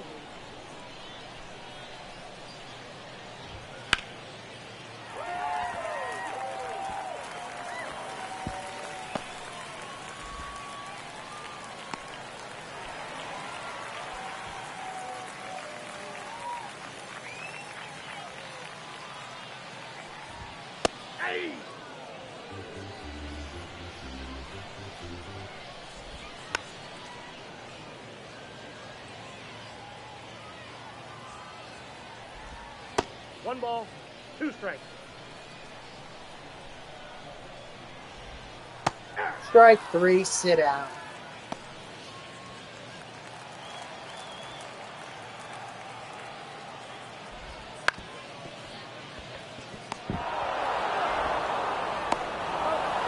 Nice effort by Mauricio. And we take the game. So there we go. Another 10 show packs added to our collection, bringing us up to 20.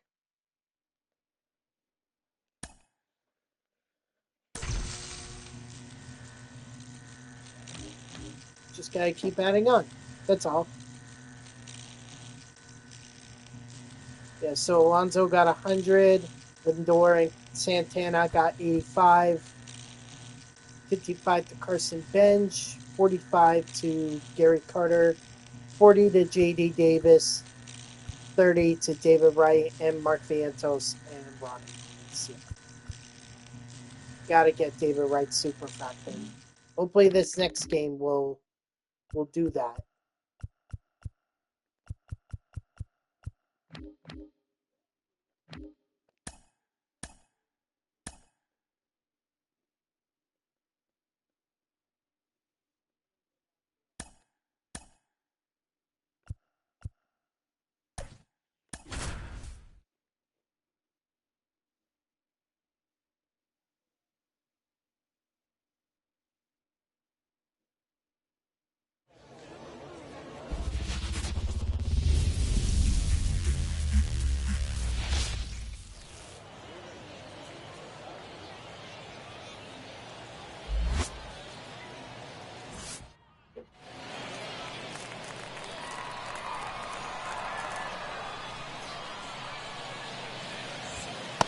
Low, ball.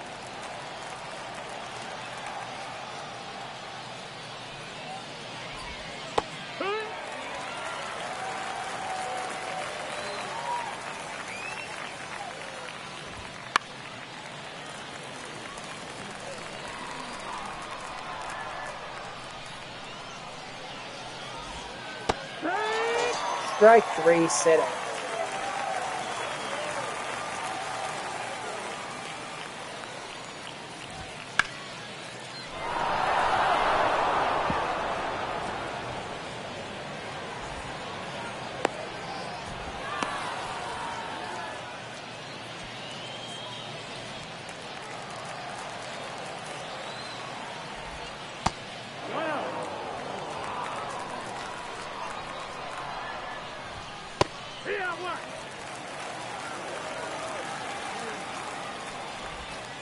That's inside ball.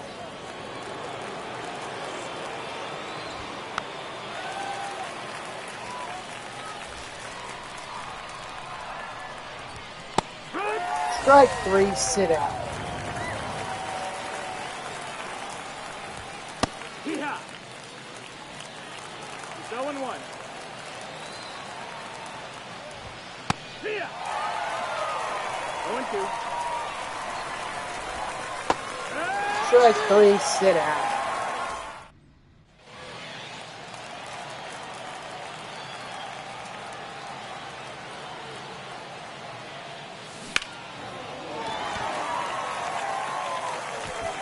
Over the fence. Advance to second Hey, base. I'll take a ground rule double.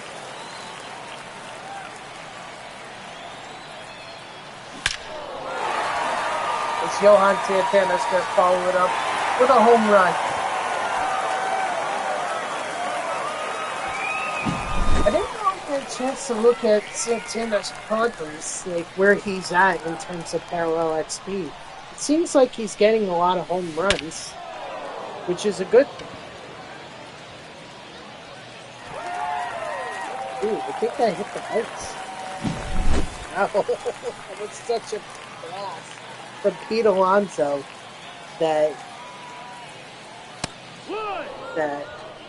bounced off that lights. Oh my god. What power.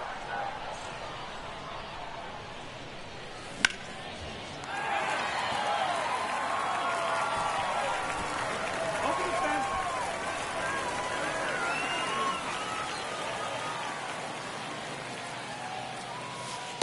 Nope, ball.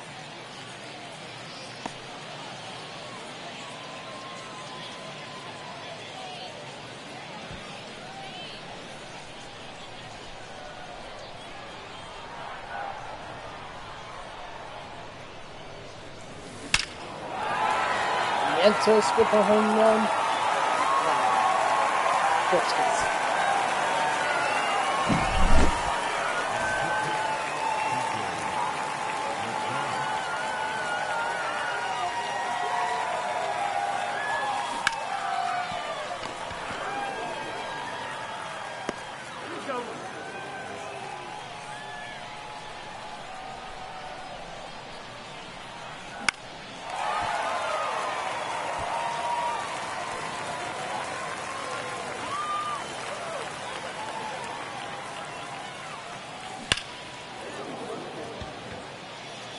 J.D. Davis is another one I gotta look out for too.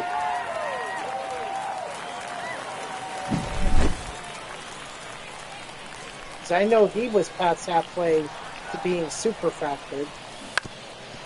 Like past halfway in tier 4.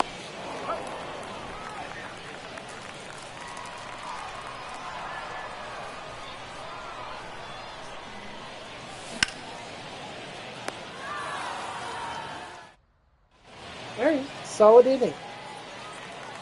Solid inning. Yeehaw! 0-1.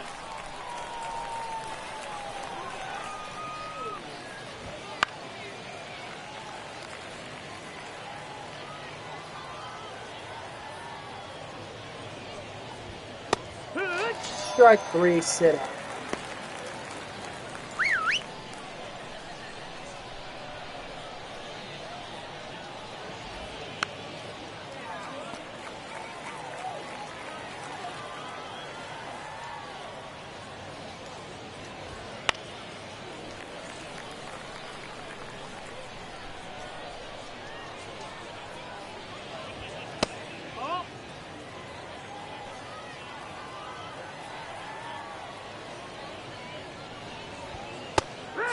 Strike 3, sit out.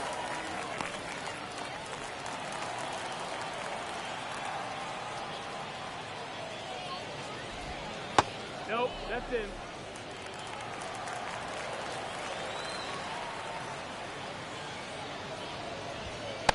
No, that's out.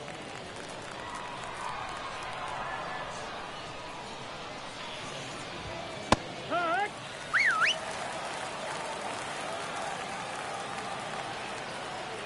Sorry, I thought there was something. I think it's just a muscle spasm. I felt like there was something pulling on my elbow. Ball.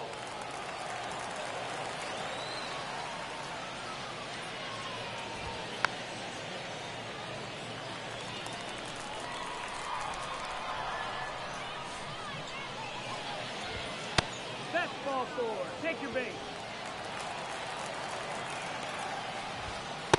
Ball. Smokes, you got this. Don't make me bring in a No, reliever. that's it.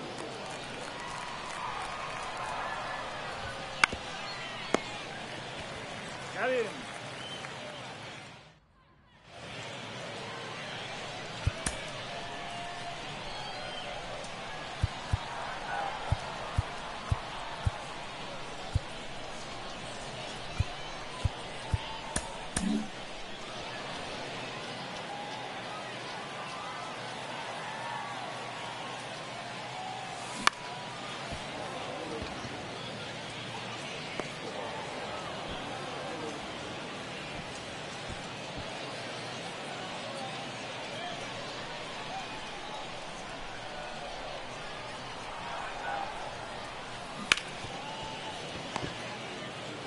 I want to get one more at bat with Beaver Bright. Just one more. One more at bat should put me over the edge to get him super factored. Thank you, Pete.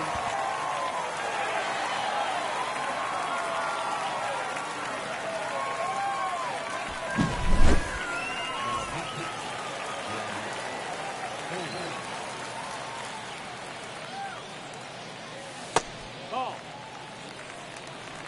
1 ball, no strike. Yes. That probably did it right there.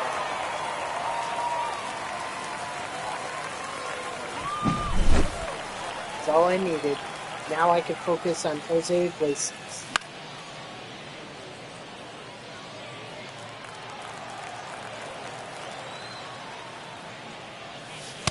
Ball. 1-1.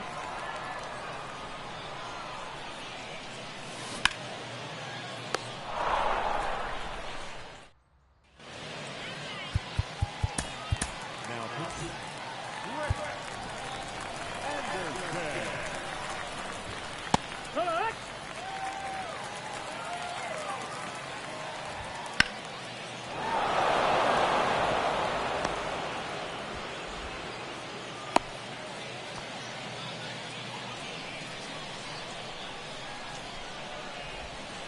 That's the ball.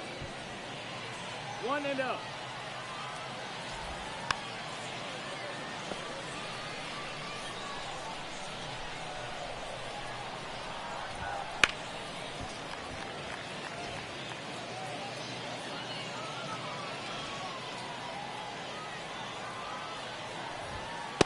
Ball.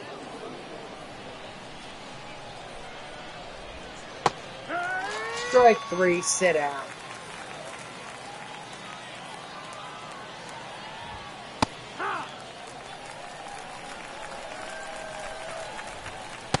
That's the ball.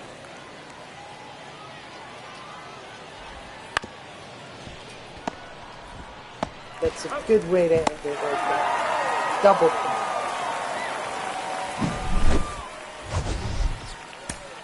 Oops. There we go.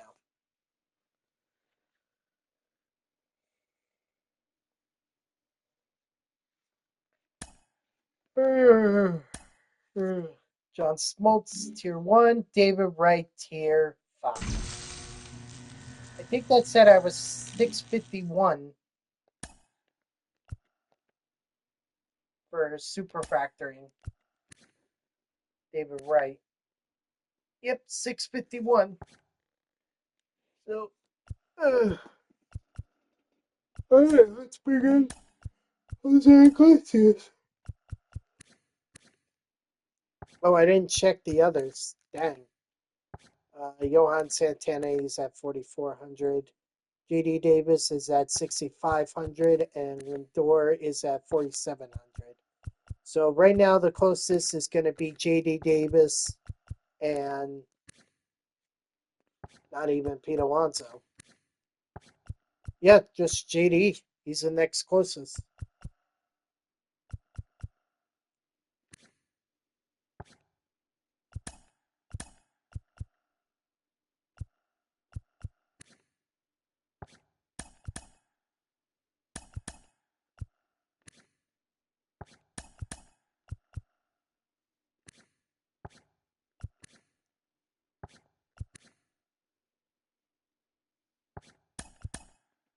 Sorry, Iglesias, you're going to have to be down there.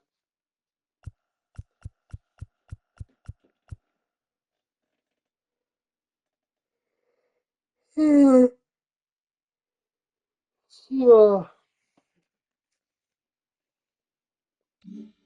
hope Wright wasn't like a leader for MVP or whatever. Guess we'll see.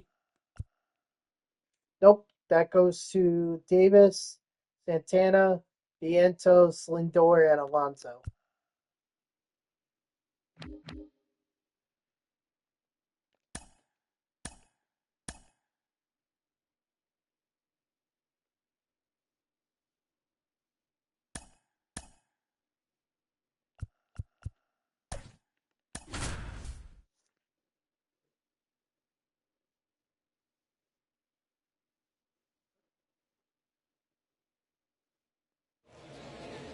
I mean, not that it honestly matters,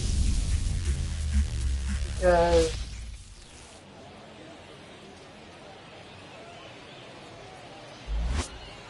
you know the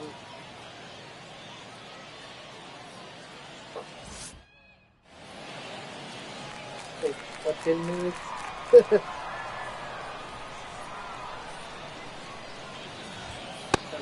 I completely forgot what I was going to say.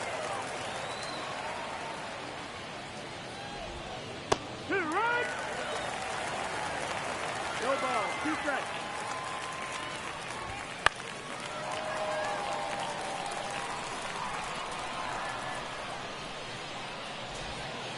That's the ball. Outside.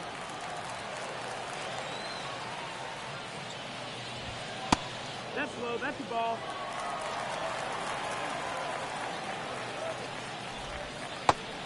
Strike 3, sit down.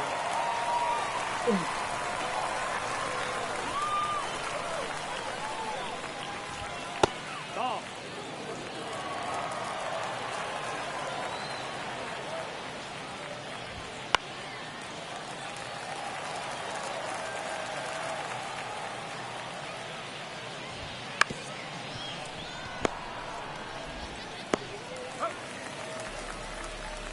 That is third. The catcher, Mike Trout. Pete top.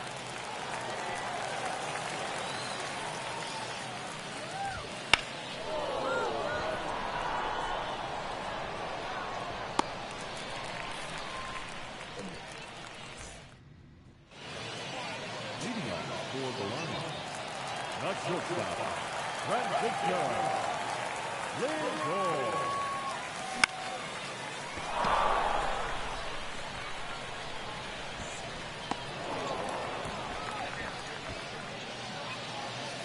Batting second, the center fielder,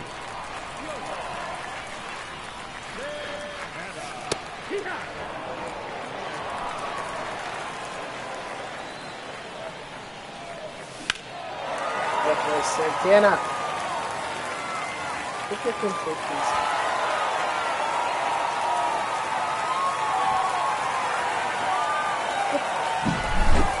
Safe to say I can take them. I need to put them back on out there. No ball. 1 strike.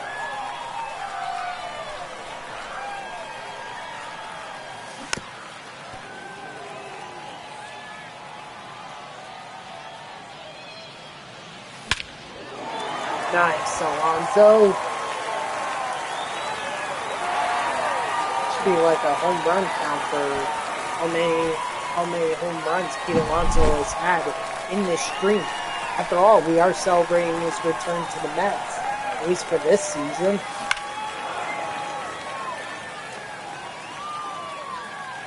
Mark Vientos, we know, ain't going anywhere for a while.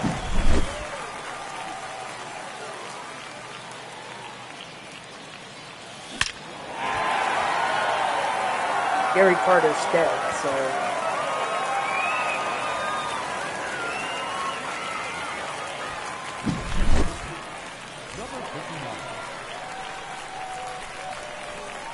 J.D. Davis is already gone.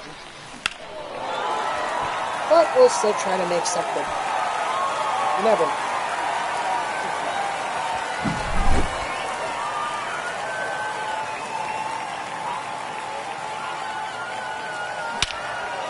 Carson Benji, he's a long way from being up in the majors, so gotta give him time. Mauricio, we don't know when we're gonna get from him this year, but hopefully it's something good.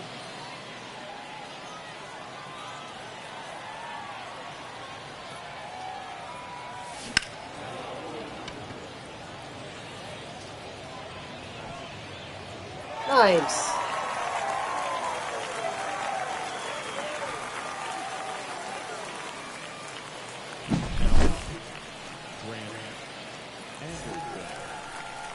And then Jose Iglesias, we don't know if he's going to be back or not. Now, what's interesting is that after the Alonso news broke, the next tweet that I saw was from Pat Ragazzo, and he was talking about the Jose Iglesias and Mets negotiations. Apparently the Mets offered him a 1-year deal, but he wants a multi-year deal. Inside. Ball. And he's also a Scott Boras client. So if we're going to bring back Iglesias,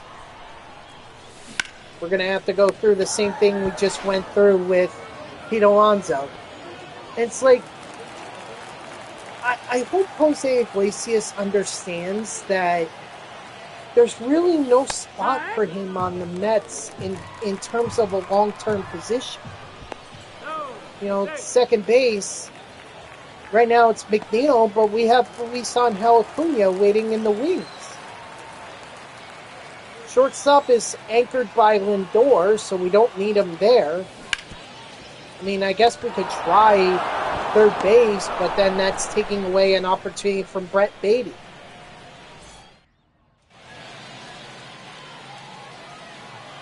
And Mark Vientos.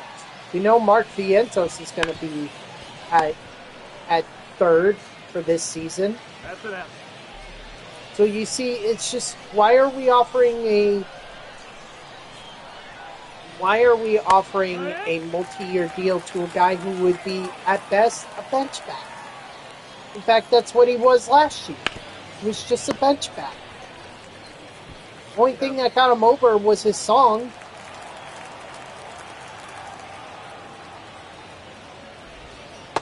That's a ball. And the fact that he hit. I mean, he had an over 300 average. So that was pretty good, but, you know, I don't think he wants to be a bench bat, and that's where he's going to be with the Mets. So I think the Iglesias reunion may not be as likely as the Alonso reunion, unless Jose Iglesias tampers down his expectations. Tells Scott Boras, like, just get me back on the Mets. But at this point, Iglesias has been a journeyman. So, he's been all over the place, so why would it bother him if he plays for a new team? Other than the fact that he may not get as much exposure if he writes another song. That missed. That's a ball. You know, and it's a hit, he's not going to get as much exposure as he would in New York.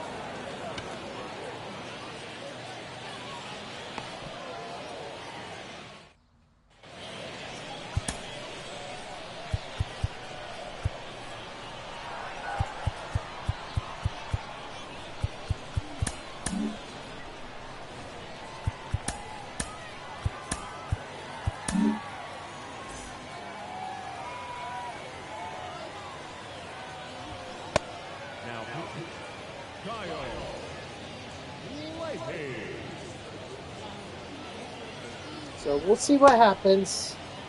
You know, at this point, Iglesias signing is, I think, more crucial to him than it is to the Mets. Like, the Mets, they'll just move on.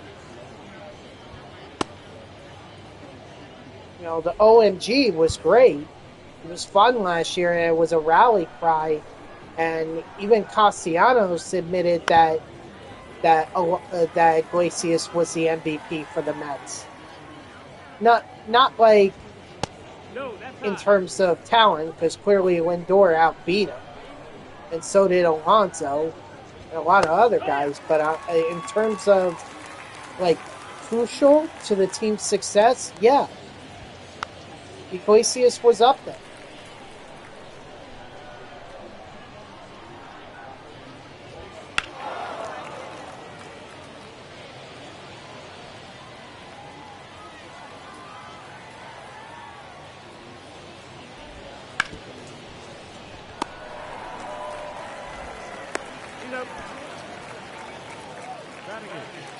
The first baseman,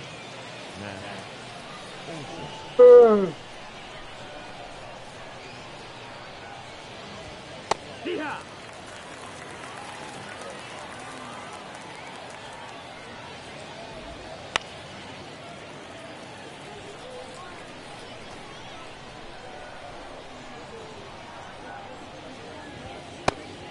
Strike 3, sit out.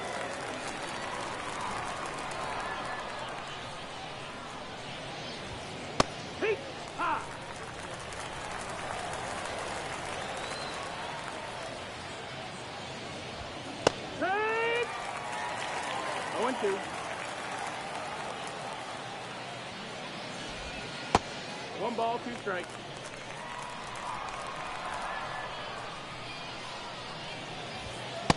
That's the ball. Ooh.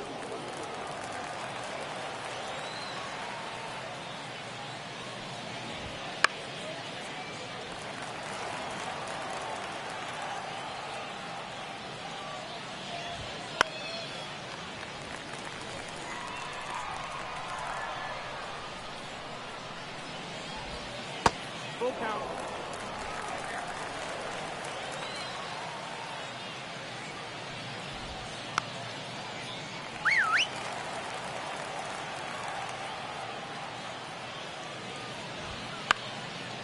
There we go. All right, chugging along here.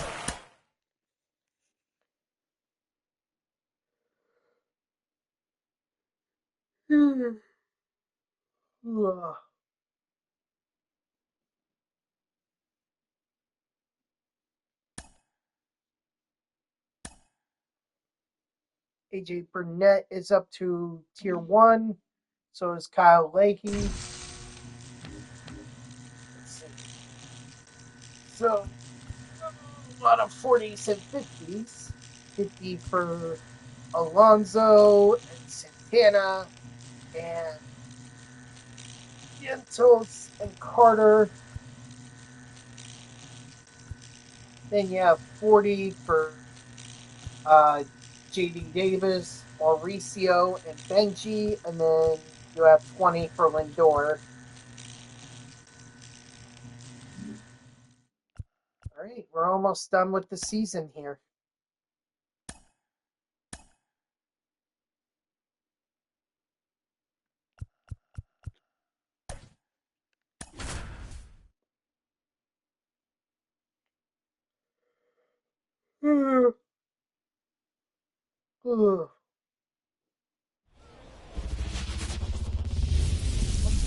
What's going on down there?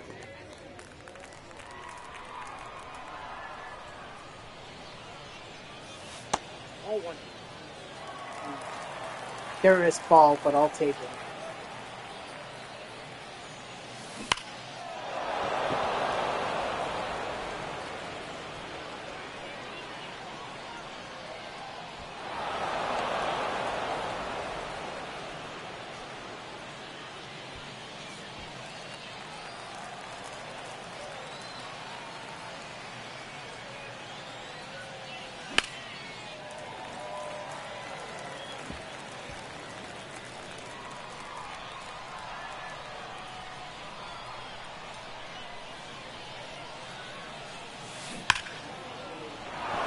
Nice.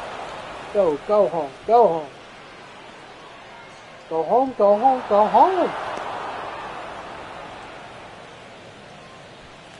Bonus points if anyone can tell me where that, what that reference is.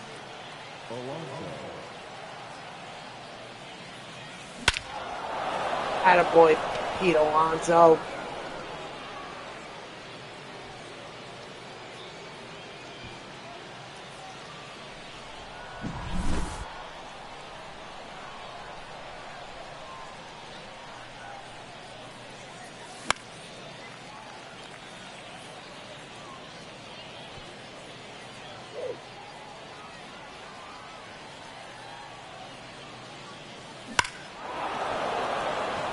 On. Nope. It's just bouncing over the wall. Darn.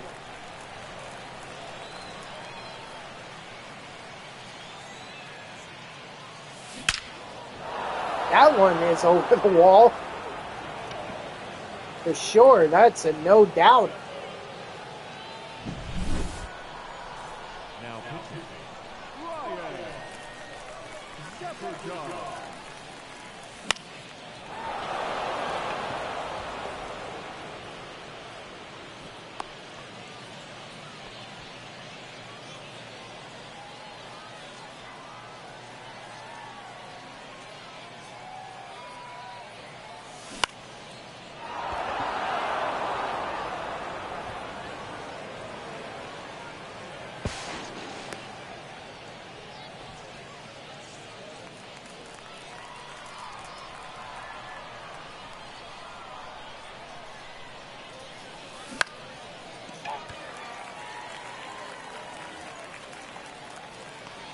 Nah, 42 speed, no. Diamond outfielders, just no way. Nope. I'd rather take the out. Sorry, Mauricio.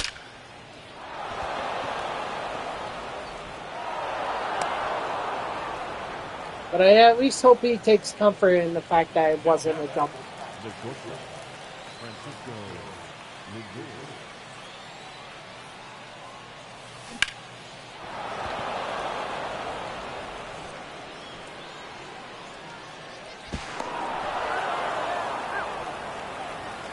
Darn it.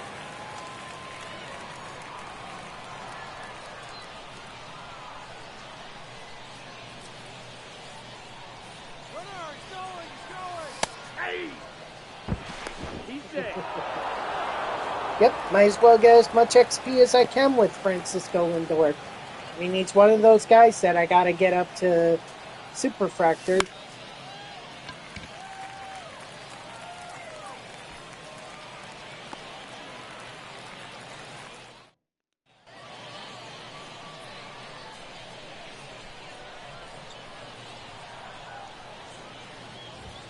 Hey! 0-1.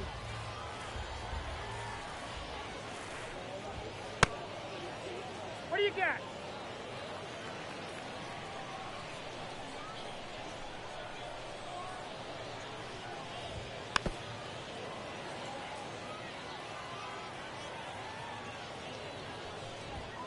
Hey! Strike 3, sit out.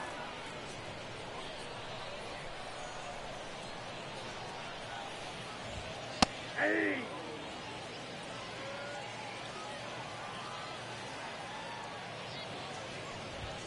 One and one.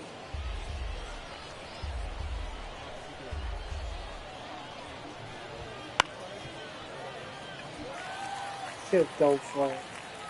I knew I should go for it. Then I don't know if I would have been able to throw out the runner. That's the thing.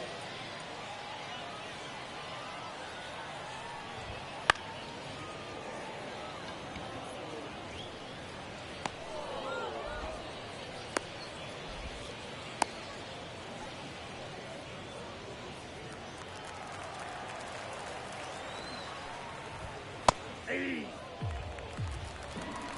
0-1's the count. Ball, that pitch is up.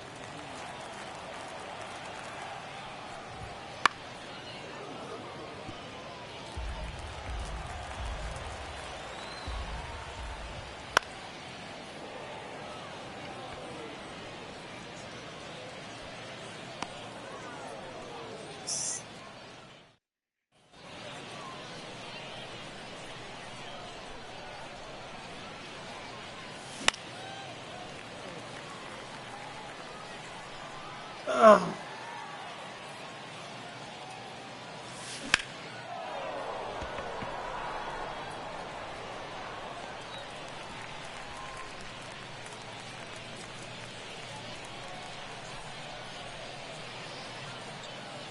Off the plate, ball one.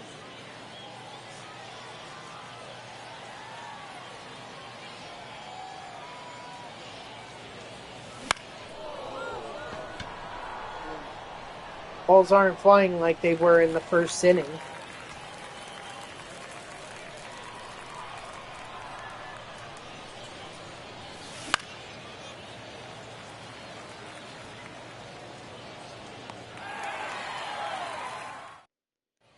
Alright. Is what it is. Hey!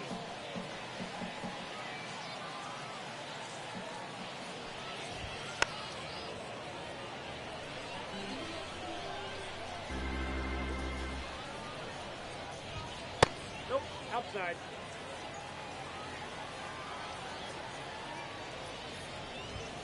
Ball, that's out.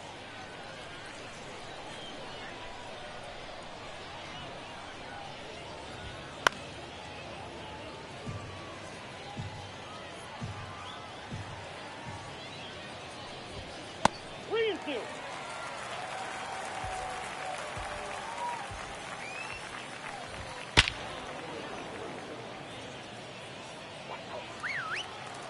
Sam Musial got a hold of it, or Josh Gibson got a hold of that one. I'm lucky that went foul. I didn't even realize it was Josh Gibson up until I heard that crack of the bat. Inside, I was like, ball one. yep, that's Josh Gibson, all right. That's a ball.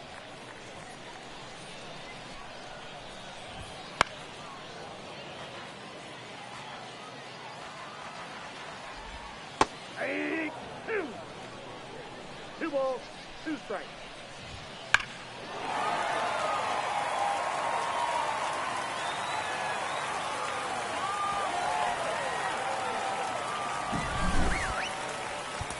Yeah, I know.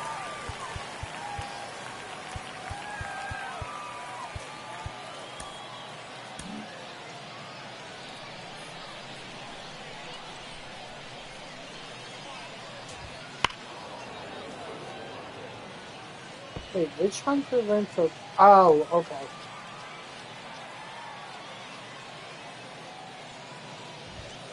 Ball.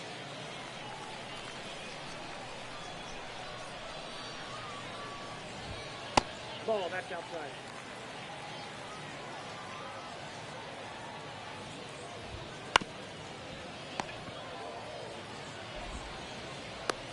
He's out.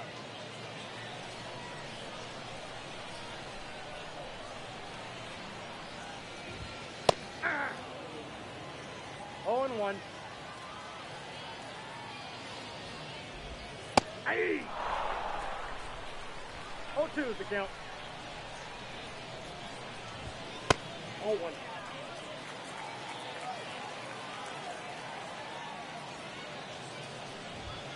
That's the ball. Just want to get through this inning.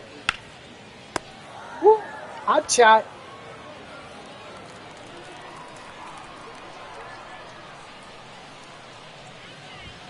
Hey. Is this the monthly awards, Tyler Fitzgerald? Yeah. That's what I thought it was. Ball 1.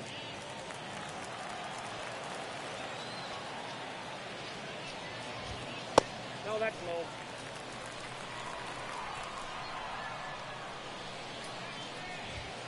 That's a ball.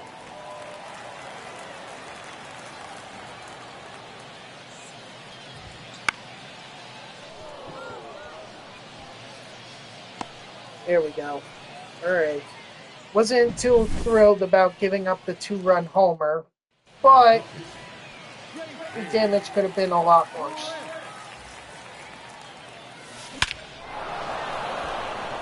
Yeah, that's gone. I mean, it better be gone. The way it flew off the bat, the crack of the bat, just sounded like it was gone. If the game glitched to the point where it wasn't gone, I think I would have just quit MLB The Show 24 right there. I'm out. Round roll double.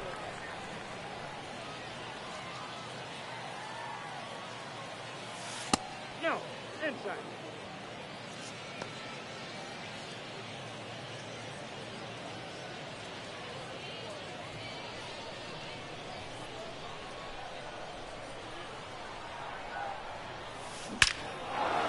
Attaboy Mauricio.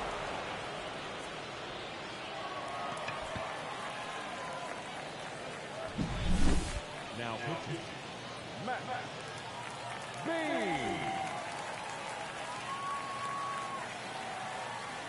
Got those 2 runs back and added even 1 more.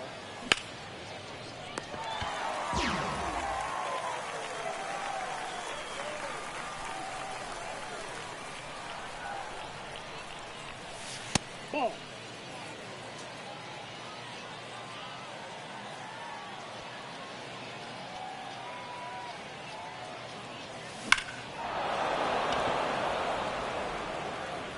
Gone.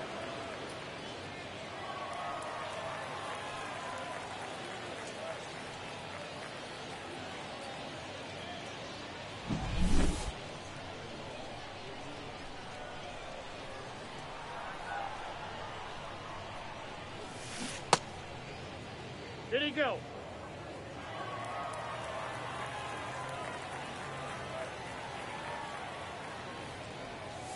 Hey.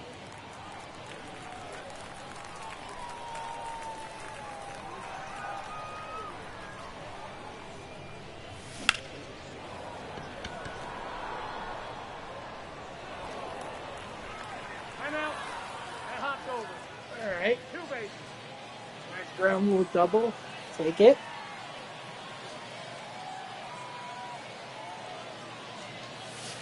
Ball one.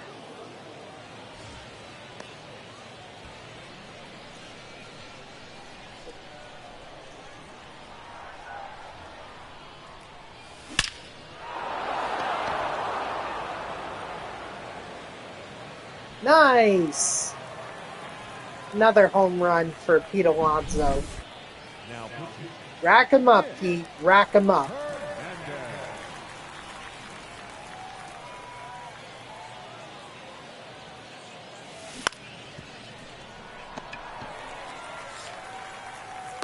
Got him. The catcher, number 8, Gary Carter.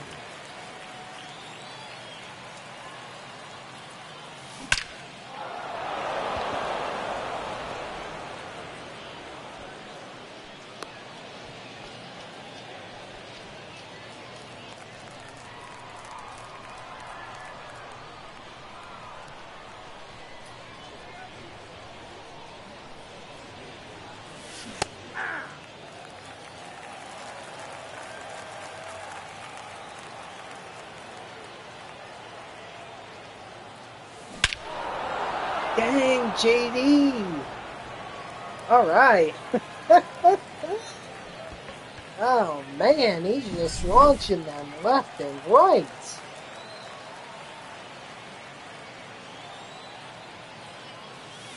Ball, that's out.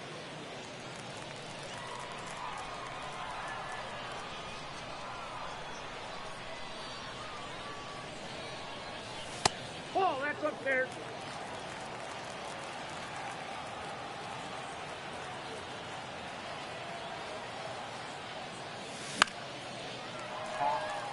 All right, well, offensive onslaught is over. And you know what? It was a hell of an onslaught. Let's get Selby in Now here. pitching. Colin Selby. Ball. Ball one, no strikes.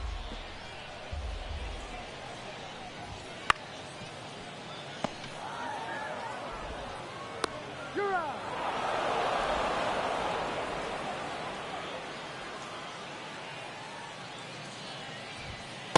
Nope. Counts 1-0. Hey! I got a ball, one strike. Yeah! One ball, two strikes. Hey! Strike 3, sit out.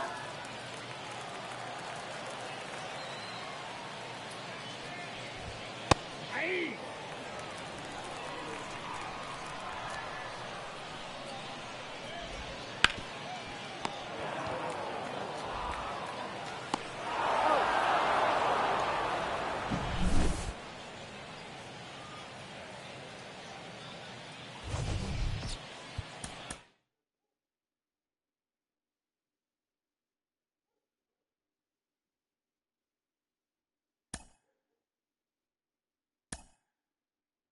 All right, so Jake Arrieta ends up at Tier 1.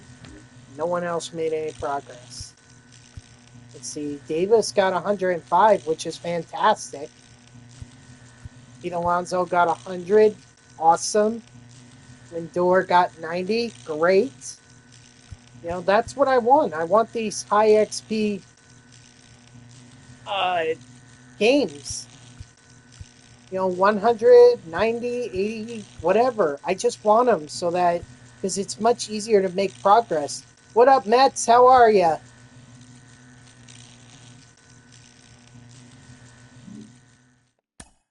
All right, this will likely be the last game. Good? I thought you'd be great.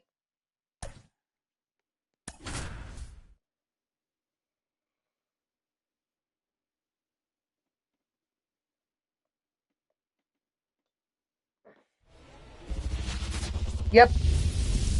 Yeah, and this will be my last game.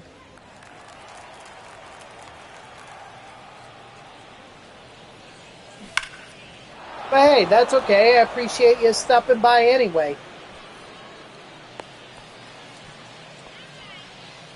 And it's not like, you know, it's going to be over soon. You stick around. 5 minutes, 10 minutes. It's all good. Yep. Yep. We needed to. And honestly, I think Pete Alonso needed the Mets to sign him. Or I think he needed to sign with the Mets. In the end, both the Mets and Pete Alonso needed each other. Okay? Alonso was not getting any better offers from any other team.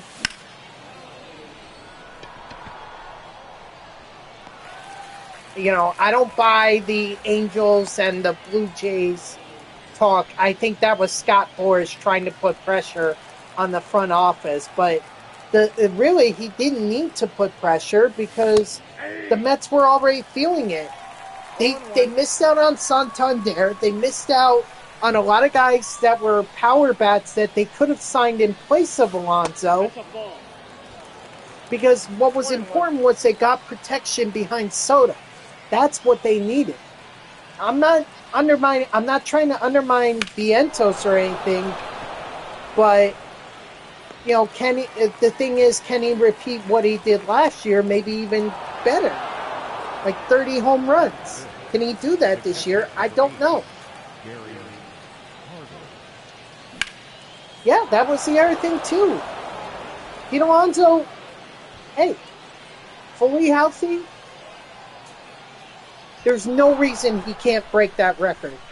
I suspect that it's going to be broken at the end of the year, or towards the end of the year, maybe July or August.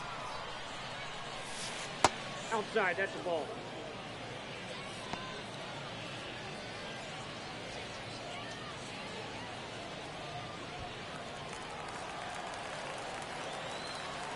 Do your Mets team build however you want to do it. If you want to include Pedro, Soto,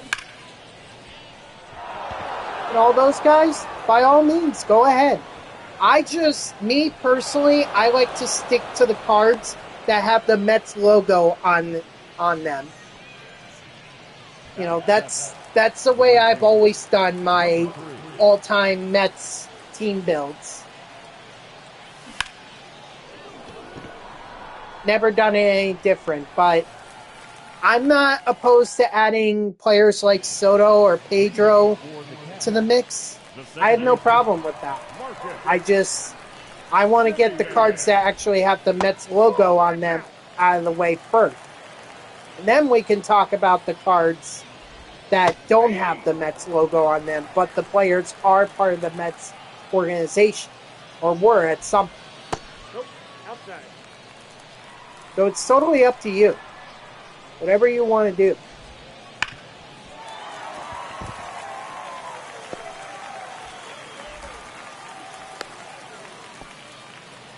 But if you want that Carlos Delgado boost, then you're going to need a lot of Mets players. And I mean, like, you're going to need the guys who are actually listed as Mets. Not guys like Pedro who, yeah, they were on the Mets, but they were not. They're listed on the Expos / Nationals or the Yankees. Strike 3, sit down.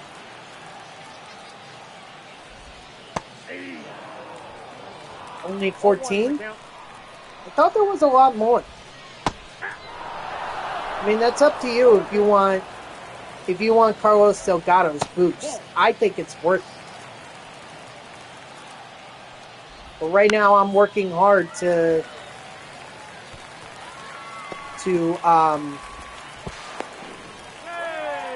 get Delgado, or I'm sorry, I'm working hard to get Alonso and Vientos super fractor.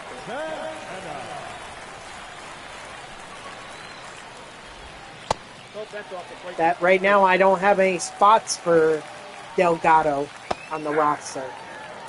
Other than a bench bat, but you can't activate the captain boost if the captain is on the bench.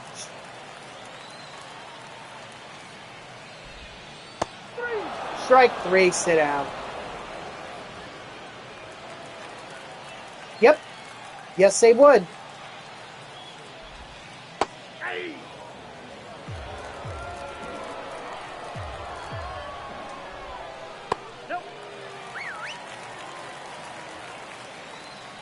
In fact, I think just one of them boosted is going to get you Acuna up to 99.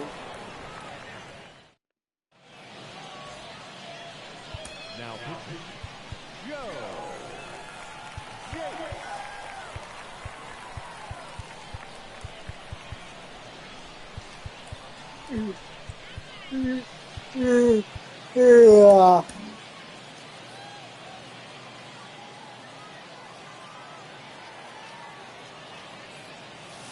Yeah.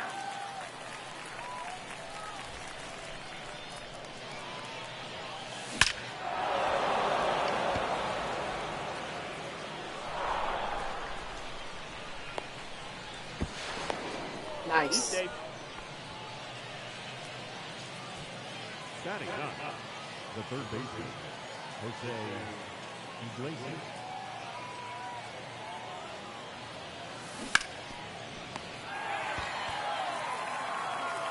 He's out. Now batting, Francisco Lindor.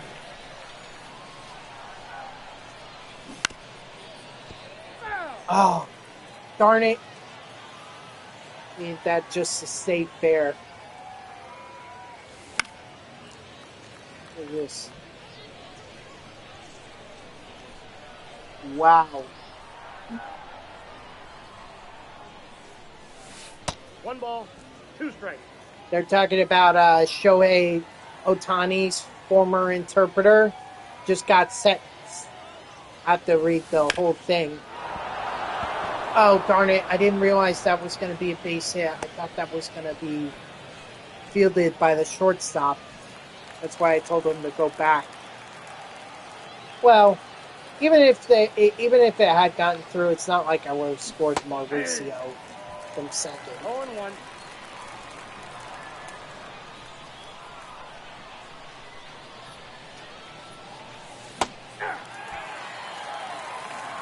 No ball, 2 strikes. When I get a moment, I'll take a look at that. Infield fly, batter's out. So his interpreter has to pay nearly $17 million in restitution to Ohtani.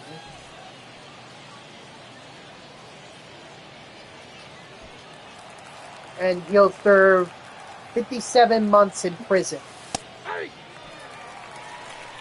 the count. Which, that's at least 4 years.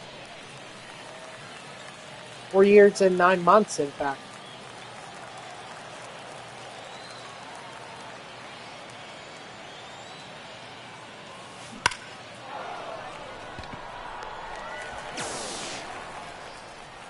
Yep, absolutely. Pedro, Soto, Mays, Ottavino, Diekman.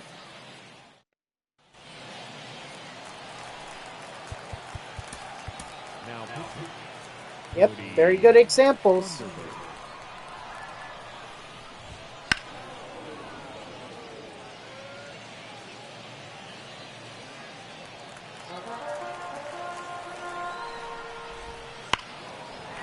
Uh-oh.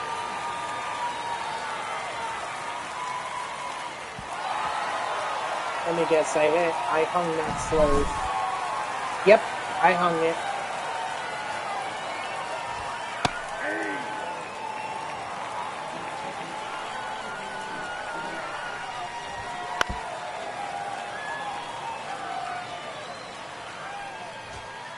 That's a ball.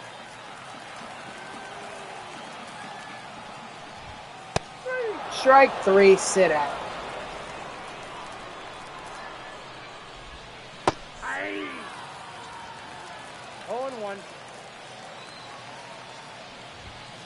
No, inside. Aye. 1 ball, 2 strikes. Yep, that ball went out.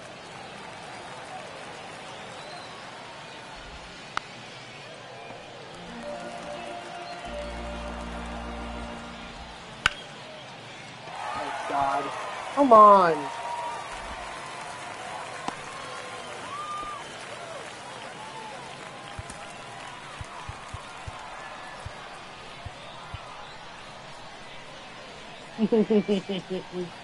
Sure does.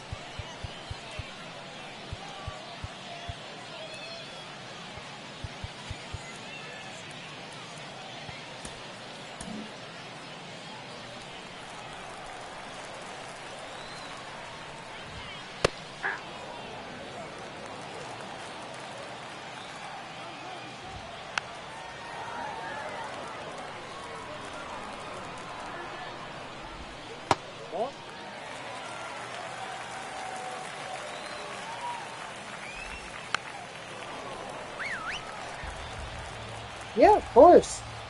That's the whole point of the boost. What do you got? But I have to wonder, where did you put Delgado? Did you put him at first? And if you put him at first, did you put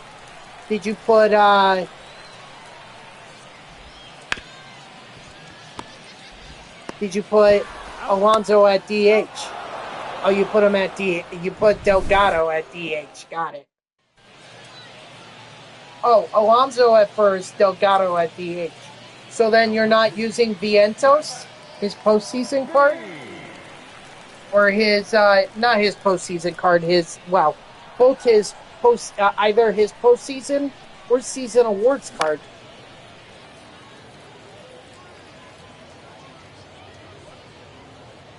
Yeah, see, I went differently, and I'll show you my lineup when I get back to the home screen. But first, I got to wrap up this game.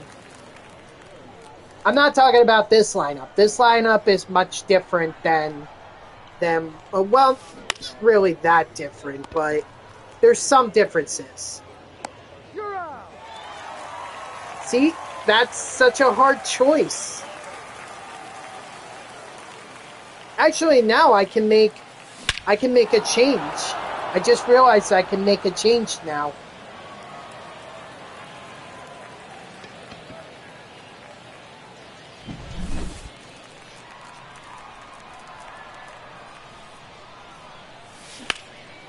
Even in this lineup, I can make a change.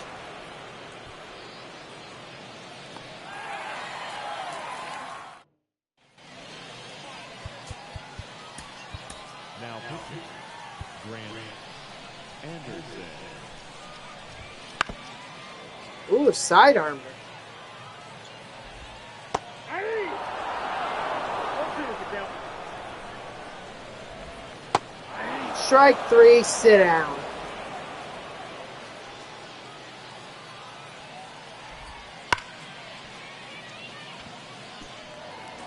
Uh-oh.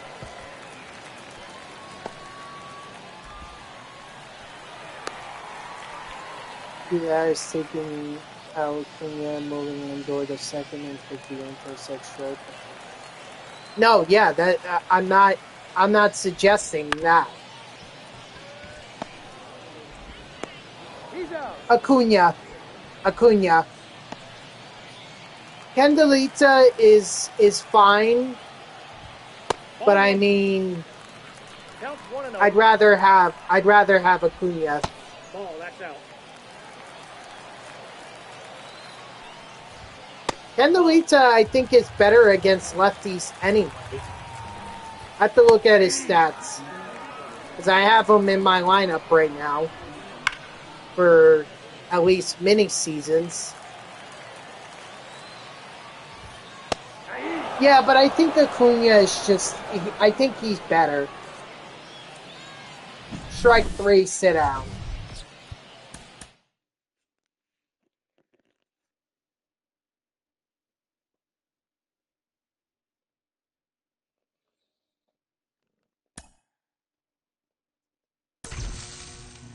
And that's the end of the season. Yep. That's why that's exactly why I would pick him over Iglesias.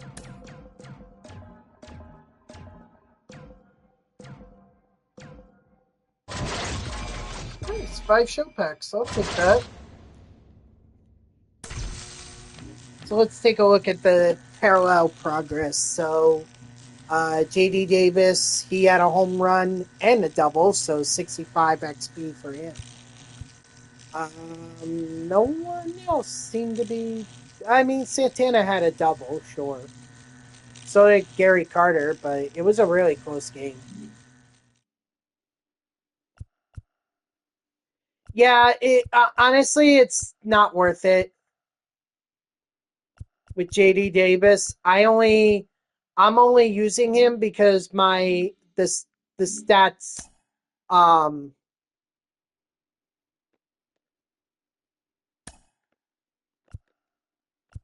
because of his parallel XP. I already had him at tier 4. So there we go. There's Gary Sanchez.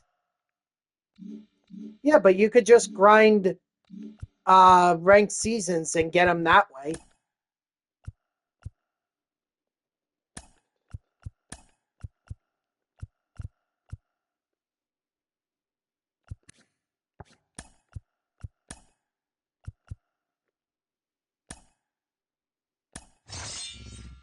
Oh, BR? Oh, I thought he was ranked seasons.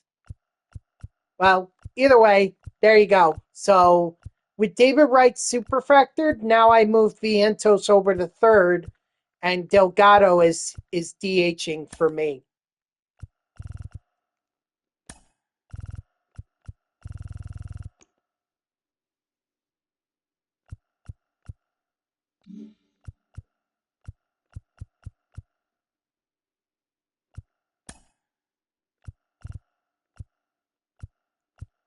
Oh my god.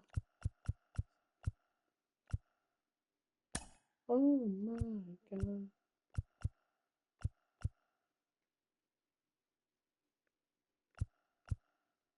Yeah, so this is the way that I would do it.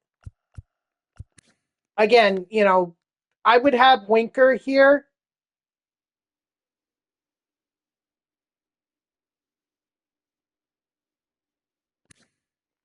I would have Winker here, but Davis is literally he's like very close to being super fractured, so I figured I might as well finish him up.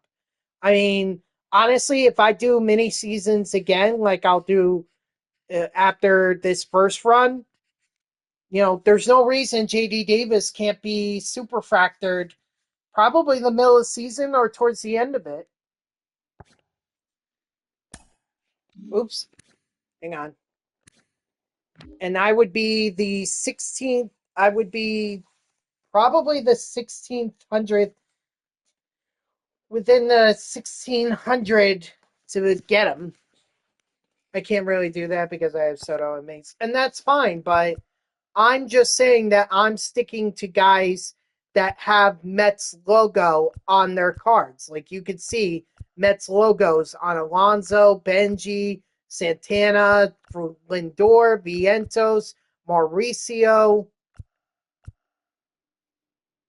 I'm just restricting myself to that. You could do whatever you want. You can add Soto, Pedro.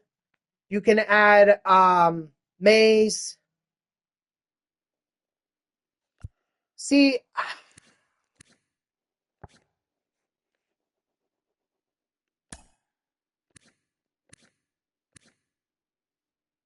I never. I mean, I hit fine with it. Like I do hit pretty well with it offline. But I don't know, it just never worked for me, and I always thought this one was better.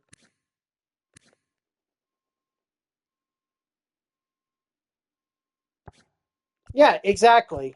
Like Lindor is my closest to being super, or he's close to being super fractured um over his season awards one. So, and then even after him, I'm probably gonna super fractor Luis Angel Acuna because I'd rather not have two super fractured Francisco Lindors. That just doesn't help me.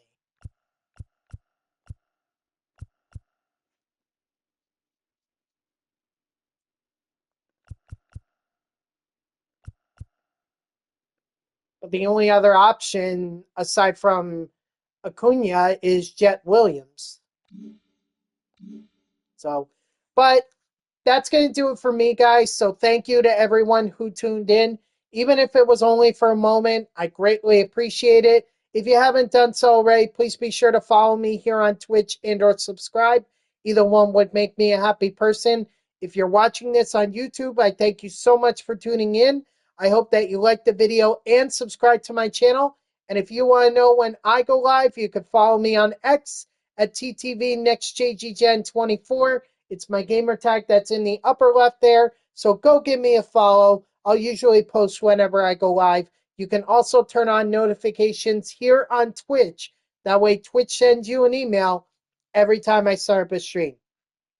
Overall, I'm happy. We got David Wright superfractored. Next up is JD Davis.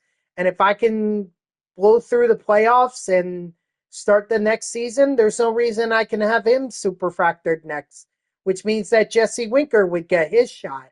So that's what we're going to be doing tomorrow. I hope you'll tune in Friday at 3 p.m. Eastern. And until then, guys, have a good night.